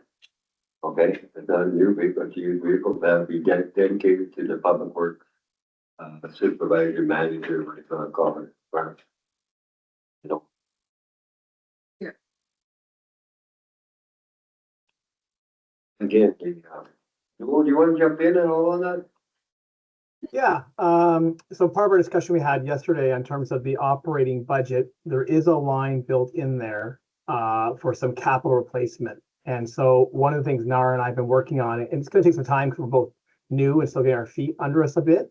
But one of the things Nara and I have been working on is trying to develop like a multi-year plan to say what vehicles are we gonna be replacing in the next 10 years? And what is the roadmap? When do we replace a bulldozer, a loader, a truck, a fire truck, or whatever the case may be, kind of map that out and then use that money to say, okay, this year we're going to replace this one truck or this dozer or this dump truck or this garbage truck or whatever the case may be, and to cover like facilities, recreation, fire, everyone, admin, everybody, have like a 10-year plan. The pressing need right now is Public Works is short a vehicle. And NAR is contractually owed a vehicle as part of his like employment offer. He has to have a dedicated vehicle as part of his role. It's right in his offer letter. So we do need to move forward with getting a truck because we've got 2 that are just broken down. Now, whether those 2 are just complete garbage, can we scrap them for parts? Could we try to just locally sell them to somebody? Would someone take them just as they are and put a little bit of money in themselves? I don't know how you maximize the value. That's a debate for another day. But right now, we do need to acquire 1 truck, and then before the end of this year, Nara and I have committed to sort of making a roadmap for the next 10 years, what the capital replacement will be using that piece of the operating budget to have a plan to replace all of our fleet inventory, including lawnmowers, everything. Because it really hasn't been that plan in the past. There might have been, but it's kind of fallen off the wheels, as it were. Deliberate pun intended. So that's kind of what we're doing, and we have some money to replace it within this year's operating budget. There are funds dedicated towards this vehicle replacement. Yes.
Without them, we would be in a lot bigger trouble.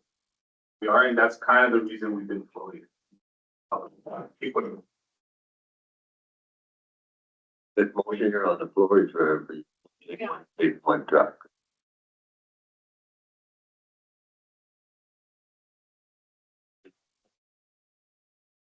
All in favor? Okay.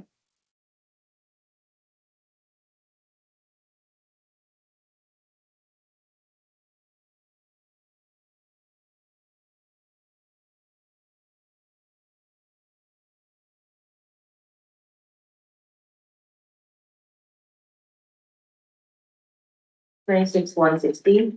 Be it resolved that the council approve the Rebellion for Building Restoration Initiative proposal submitted by the Moosonee Heritage and Hospitality Association, MRHHA, subject to the amendments recommended by administration. And that the council authorize MRHHA to lead the planning, coordination, restoration, planning, fundraising, partnership development, technical assessments, and community engagement activities related to the Rebellion for Building. and that the administration be authorized to finalize the revised authorization letter and proposal incorporating the amendments identified in this report. Can I have a mover, please?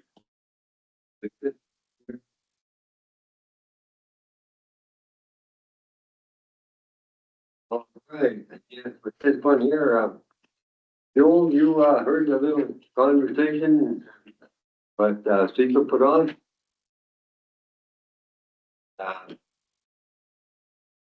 Again, I'm gonna ask your expertise, I guess, is there any issues with this? Yeah, I think you raised a good point when he brought his presentation forward around it's been 3 or 4 years now, and we have an ongoing issue with that roof leaking. And are we getting good value for our money in the funding we're already giving to this organization? Should we not just This use the one funding? isn't about funding, sorry. This one isn't, so this one isn't surrounding funding specifically. This is around them taking the lead on the project. So that they would be able to, the next one is for the MAP money. Yeah, this is just This is just for the project management, basically, of the Revion Prairies building itself, Oh, based on what they had submitted, in time to come to the meeting, basically. Yeah, So what- it's, so it's really whether or not Sorry, they should be the project lead that we're talking about. yes. Yeah. Yeah, I don't have a voice either way because I don't know them as an entity and how well they operate projects to speak to whether or not they'd be good to lead the project or whether town staff would be better suited and whether town staff has the bandwidth to lead. I couldn't really speak to that either way. I don't know them as an entity and I don't know the capacity of if this would fall to recreation staff, for example, their capacity to run a project like this. I couldn't really speak to either.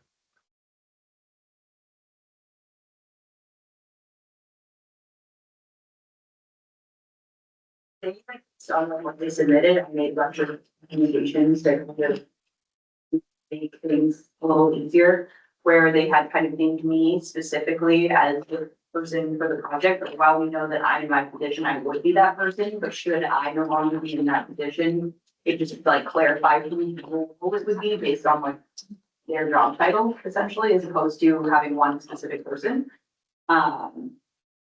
Then so protecting like the town resources and then preserving the council's authority over the municipal asset itself. As opposed to, because even it'll go to the committee and they'll say whatever, but it would have to come back here regarding final decisions, whether it be for major project developments, but also for any kind of funding that they would need. So that would have to come back for approval outside of. Yeah, this isn't blocking in any amount of money. What they're looking for. They're just looking for like the ability to apply for funding in order to move forward with the project, basically. They need that like permission letter in order to make these. Like, it sounds like an ability for the town to hold them more accountable, right? Mhm. So what they're doing with the money or what they're moving forward or not moving forward, yeah. That makes sense. Yeah. Has anyone any questions?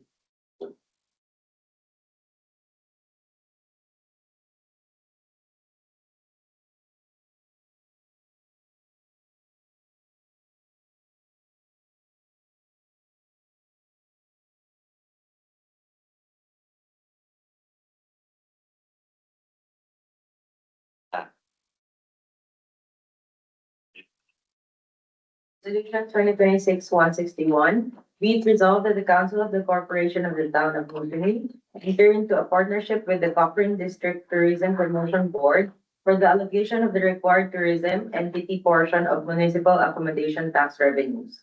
And further that, the remaining municipal accommodation tax revenues be used to support local tourism initiatives within the town of Moosonee.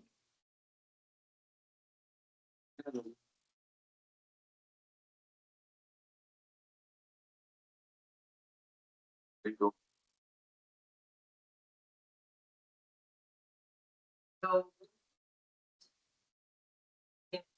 Information that would be sent to the money is collected, has to go to a non-for-profit tourism organization. HJ is this non-for-profit tourism organization, but we've been in contact with Cochrane Tourism And they've actually led a lot of projects in getting some high profile tourism activity coming here with different people to do articles and social media campaigns and all kinds of things. Myself, and Mayor Wayne have met them at the train a number of times to go and do different tours and provide different things like that. Renee, who is the executive of the Cochrane Tourism Board, she goes to a lot of different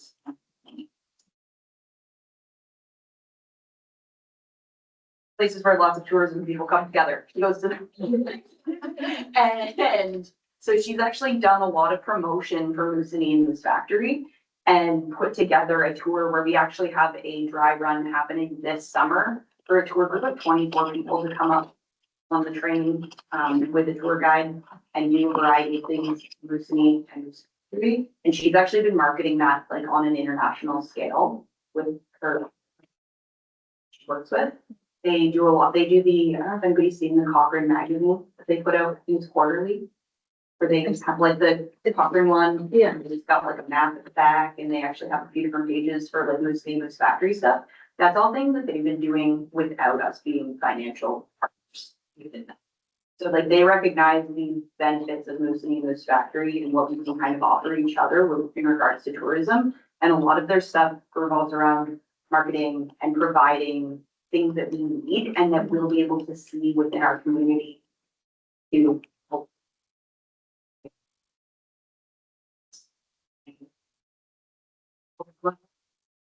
Reasoning why going with Cochrane Tourism as opposed to another organization. Joel, this is the one with the mat tax. I will just say also that this is 50% of the money that's brought in through the MAC.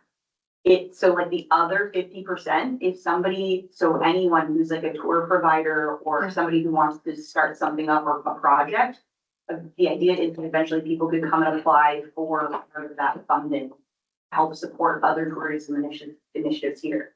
So it can help support like beautification, making trails, just support like our bird watching tourists that come. So different things that we'd be able to do here. So that helps. That's But we're our with other 50? money.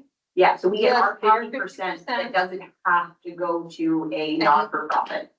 for Okay, tourism. but Yeah, then the other 50% goes to, here. yeah, If we have to upgrade our dock. Yeah. That on. Yeah, so we could use it for like a dock upgrade, we could use it for trail upgrades, we could use it for establishing a park. Things that would help yeah. bring people here for whatever reason that they're coming.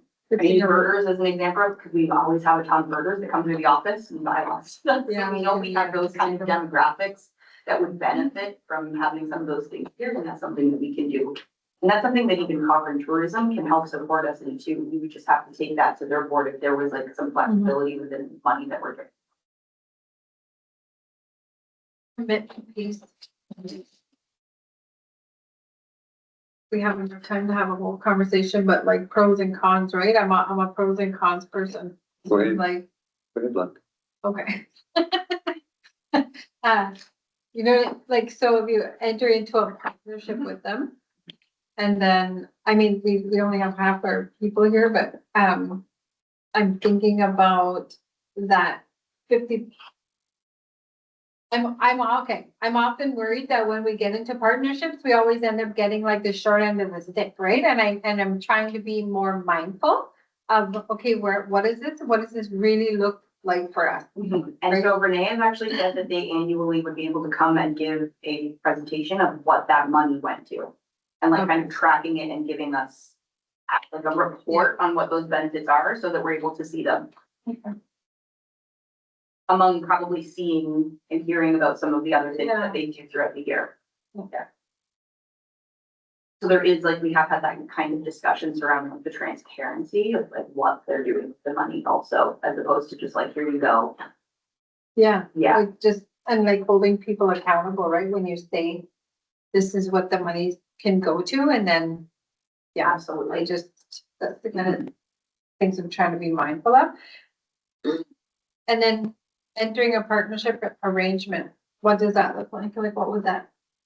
So it would be then myself or someone else would be on their board Okay. to help Okay. those decisions too. Yeah. So there is like a few different checks going.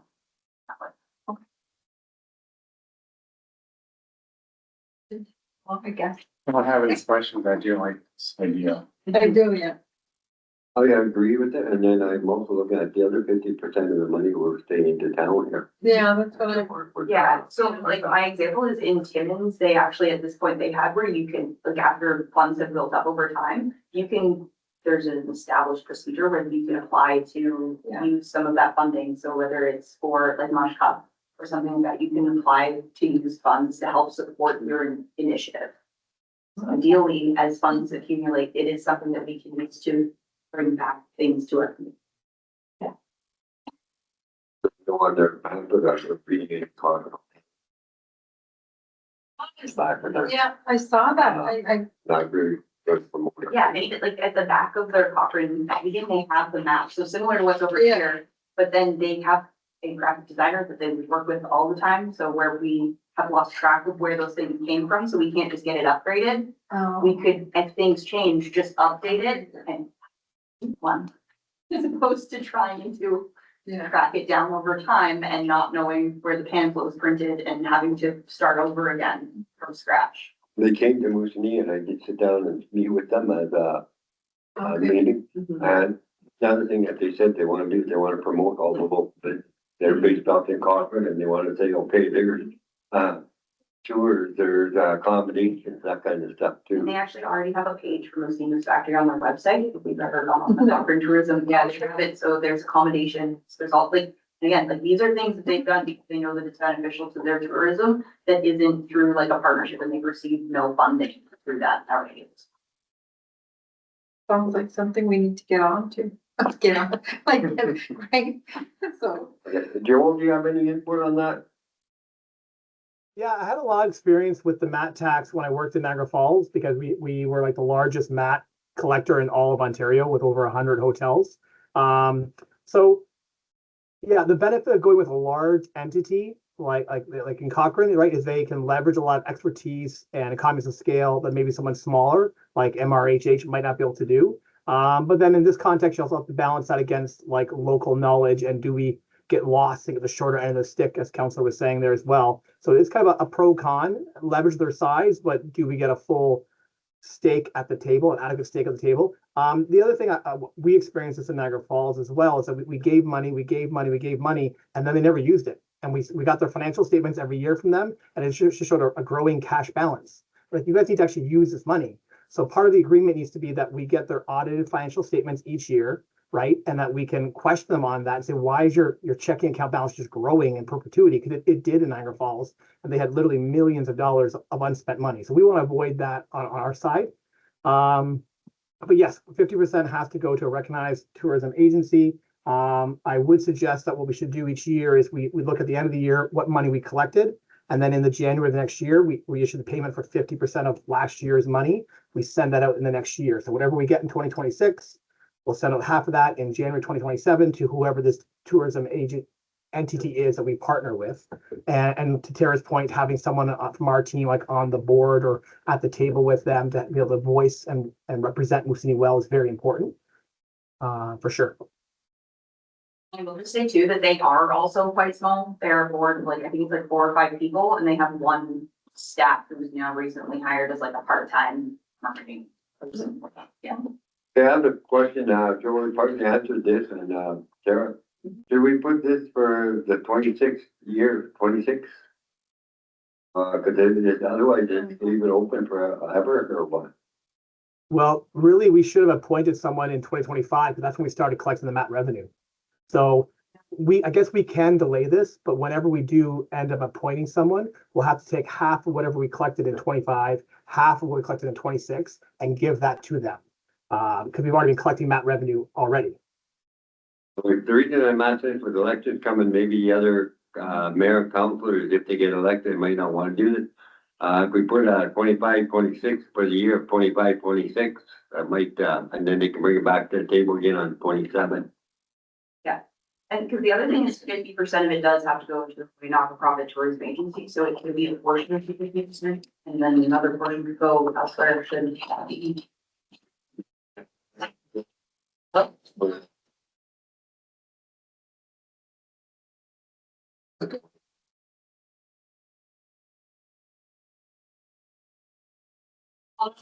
It's like every year, kind of, there's like, there is a checks and balances piece where we can kind of say like, what are the stipulations? And okay, like this, we're only doing this year, and then next year, we want to see like your audit, or you want to see your financial. Yeah, see where it Then they are. Yeah.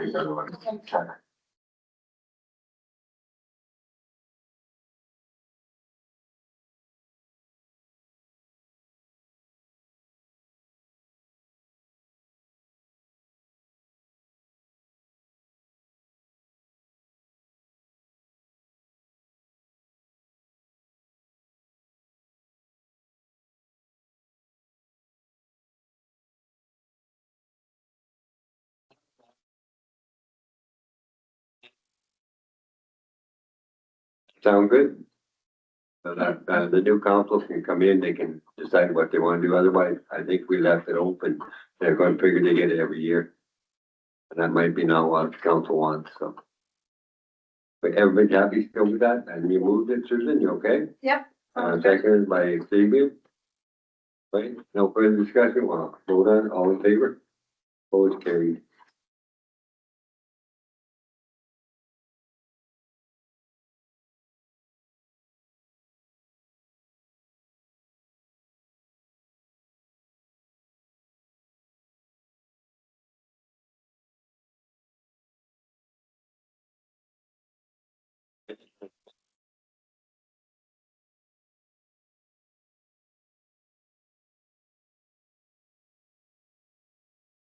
And I think maybe we should put this until we have the full council here. What do you think, Xavier? So. All right, so we will. Back in the future. Next team.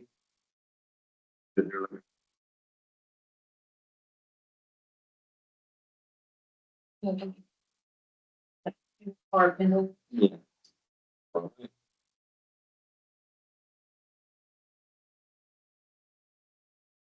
2026, 162, council meeting dates, third quarter, 2026.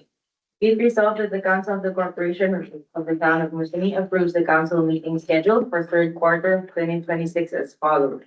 Regular council meeting on July 2026 at 6 p.m.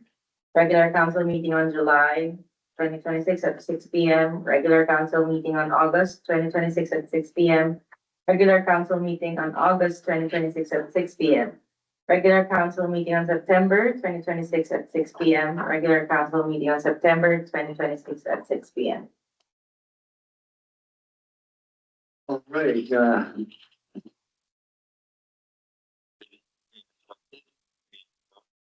one. If we are. You don't have get the meeting on the 14th of July. That could become a council meeting, everybody seems to be available on that one, that date was thrown out. Are you available on that one, Stevie? Yeah. All right, so would we just, they only have the one meeting in July? Or you wanna have two? Well, Pardon? I think we should put for two. And then, 14th and 28th, I'm like, wait a minute, am I here? I'm here. 14th and 28th of July? Yeah. That's smart. You gotta let us know ahead of time. I know, that's what I mean. But I know Carmen had mentioned, I mean, Council Tozer had mentioned when that he might have been away that end of July already. So I don't know if you want to just commit to July 14th. You're on your own, Stevie? I'll be here. Town, and if we have to cancel, we'll cancel it, or we can put the 14th, and then if there's something comes up, we call a special meeting, and get everybody, it's like, works two different ways. Mhm. It's up to you guys. July 14th. The 14th is the first one for sure, right? Yeah. Yeah, we need on that 14th to come back to the budget discussion from yesterday and get that finalized. You want to put the 28th down, and then? Yeah. Okay, Yeah. it's July 28th. I would bring it to August 11th. And August 11th and 25th are here. Yeah.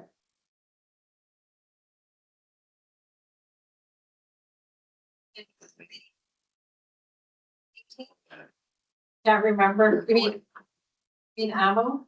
Okay.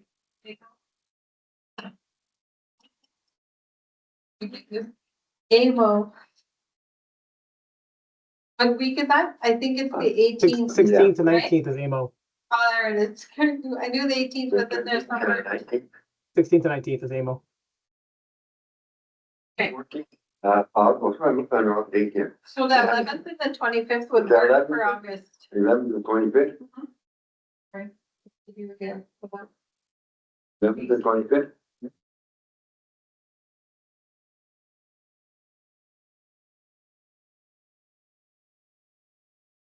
Eighth and the 22nd.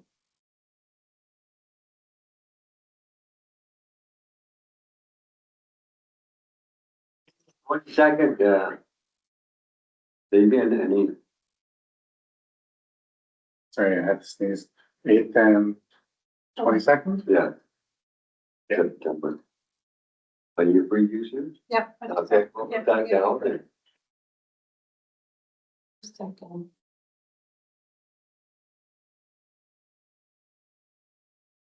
Yeah.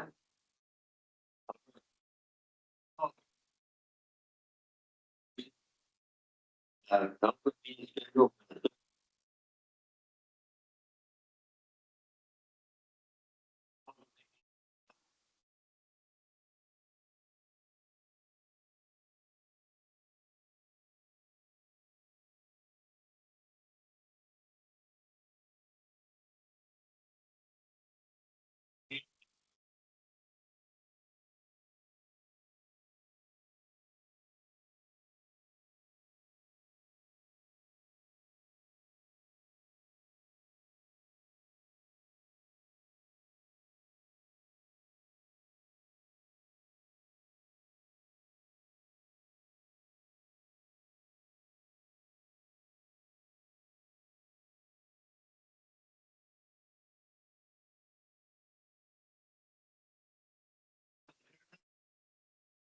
Hey, Fabian, the dates are July 14th, July 28th, August 11th, August 25th, September 8th, September 22nd.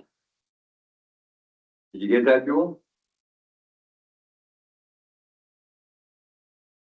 Thank you. Favor.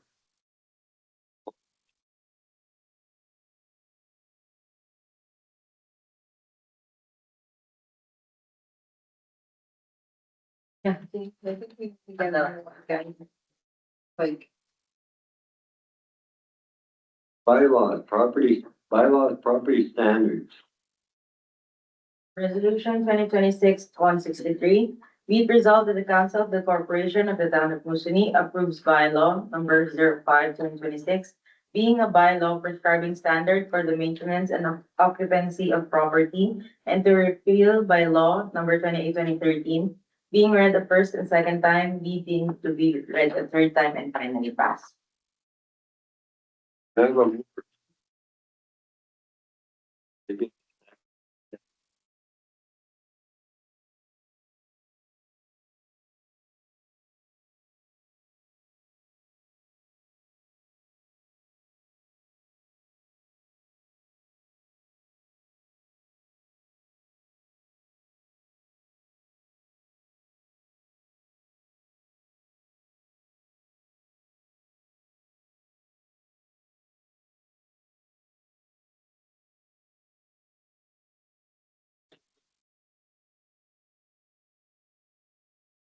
Resolution 2026-164, be it resolved that the Council of the Corporation of the Town of Moosonee approves bylaw number 12/2026, being a bylaw to delegate authority to the municipal treasurer to authorize the execution of tax arrears extension agreements pursuant to section 278 of the Municipal Act 2001, being read the first and second time, be deemed to be read a third time and finally passed.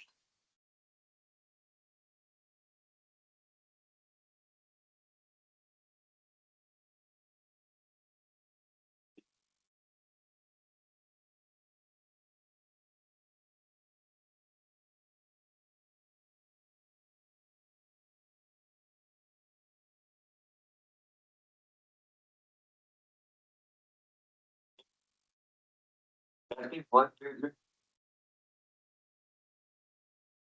How about now? All right, we're in the tax arrear extension agreement. Excellent. This is really just an administrative housekeeping thing. City staff have always entered into payment plan arrangements with people who are behind on the property taxes. But if you fall more than 2 years behind in arrears in your property taxes, we put your house into the process to sell your house, tax arrears. And so when you're in that tax arrear status, we are not able to take any payment from you except payment in full. Any sort of partial payment sort of ends that whole process. And there's a lengthy process you have to go through, a first notice, second notice, et cetera, et cetera, et cetera, which is to give the proper due course before trying to sell someone's house for unpaid property taxes. So the issue is not regular payment arrangements with regular people who are behind. It's those who are more than 2 years behind, their house has been listed for sale and are in that tax arrears process. And in that process, they want to make a payment arrangement. I don't have the authority by bylaw to make any kind of arrangements with them other than pay in full. So that's what this paperwork is bringing forward to you, just saying, if someone's house has gone to the tax arrears process and they want to make payment arrangements, can council just designate that the treasurer has existing authority to make arrangements with people to get them out of the tax arrears, which ultimately, that's what we want. We don't want to sell someone's house. We want them just to pay their taxes and be done with it. So my approach will always be that as long as they can square it within a 12-month period, I'll work on a plan with someone. If they're saying, you know, I'll pay you $12 a month and it'll take me 87 years to pay it, that's ridiculous. No, because the reality is each year you have the next year's taxes that end up falling due again and again and again. So as long as they can square it within a year, I'll take your $200,000, $500,000 a month, whatever your plan is, get you all caught up in a year. But I need this authority from council to say if someone's in that tax arrear process, yes, we designate the treasurer to go ahead and make payment plan arrangements with them. That's what really this request is for tonight. Okay, thank you. Joe, this for council's information, it used to be 3 years before we go to tax sales, was that not correct? And just, I think it was a year or 2 years ago, it changed recently. Is that 1 year now? 2. So you used to have to be 3 full years behind, and in the 4th year we could go after you. Now it's 2 full years behind, and in the 3rd year, the process can start. And commercial is different, right? I don't know off the top of my head. I've only ever dealt with residential ones from memory. I have to look at that one up to get you an answer. Okay, we can look it up anyway, but I believe the commercial is shorten the window as well. It could be. I'd have to look. Yeah, okay, thanks. Just so somebody said, you know, we had 3 years going forward, you know. Yeah, that Sorry. changed. I think it was 2 or 3 years ago that changed. It dropped back to 2 years instead of 3. Yeah. Thank you. Any questions, Stevie? No question. Susan? No. Okay, we're ready to vote. All in favor? Carried.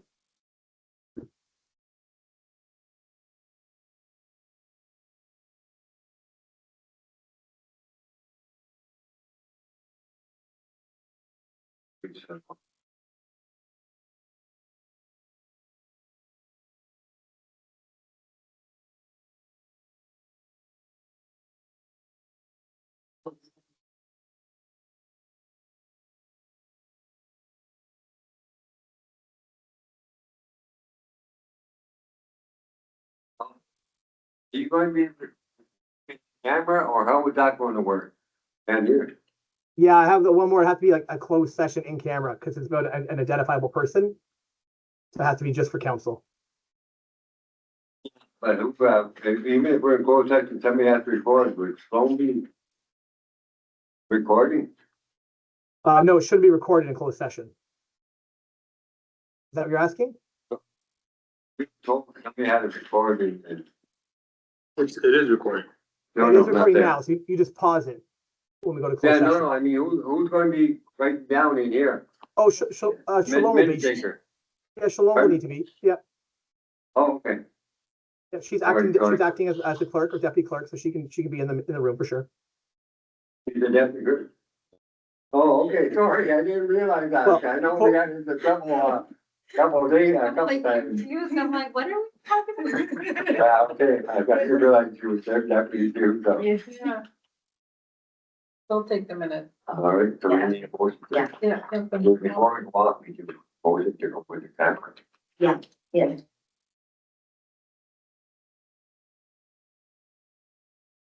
Number 165. Be resolved that this meeting move into camera at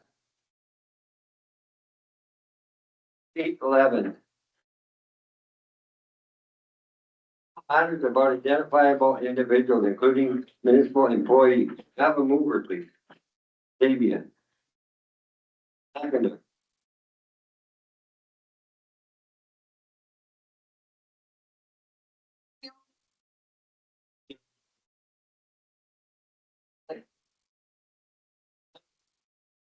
All in favor? Opposed, carried. Oh, I thought we did that for some reason. I thought so too. And now we have to, do that. I need to look at that one. I need to look at that one.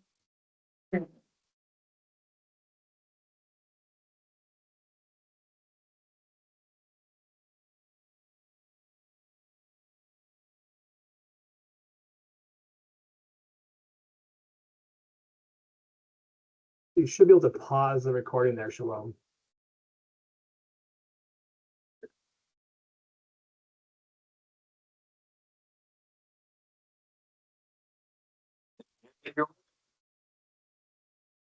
It's recording.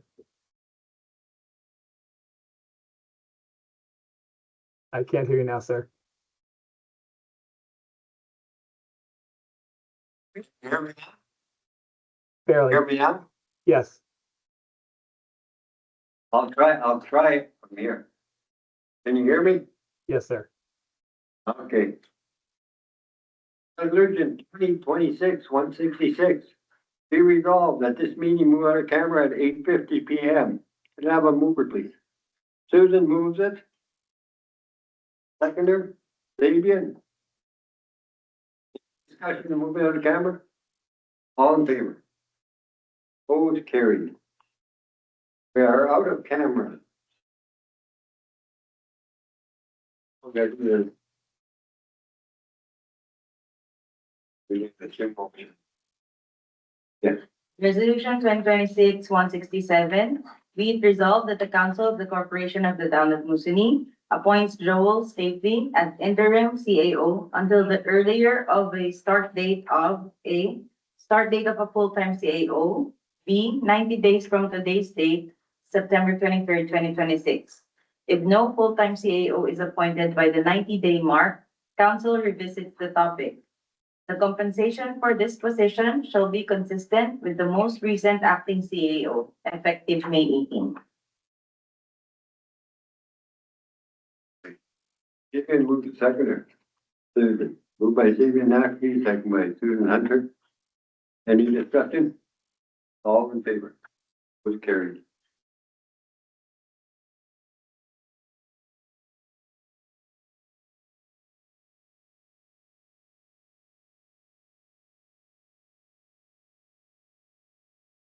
Resolution 2026-168, be it resolved that the council of the corporation of the town of Moosonee adopt the minutes of the closed session number 09/2026 of June 11th, 2026 as presented / amended.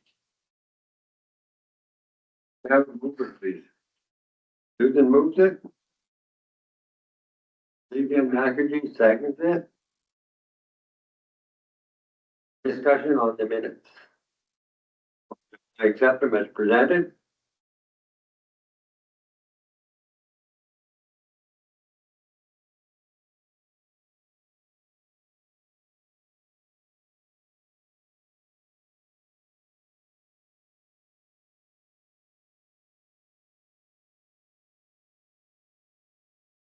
Resolution 2026-169. Be resolved that this meeting adjourn at 8:53 p.m. Have a mover, please. Susan. Seconder. Davian. Any discussion? All in favor? Opposed? Carried. Thank you, everybody. Great evening. We had a lot in our package, but we got through it. Thank you, everyone. Aye. Are there? Oh. Yeah, I think there's papers. for that. Thank you.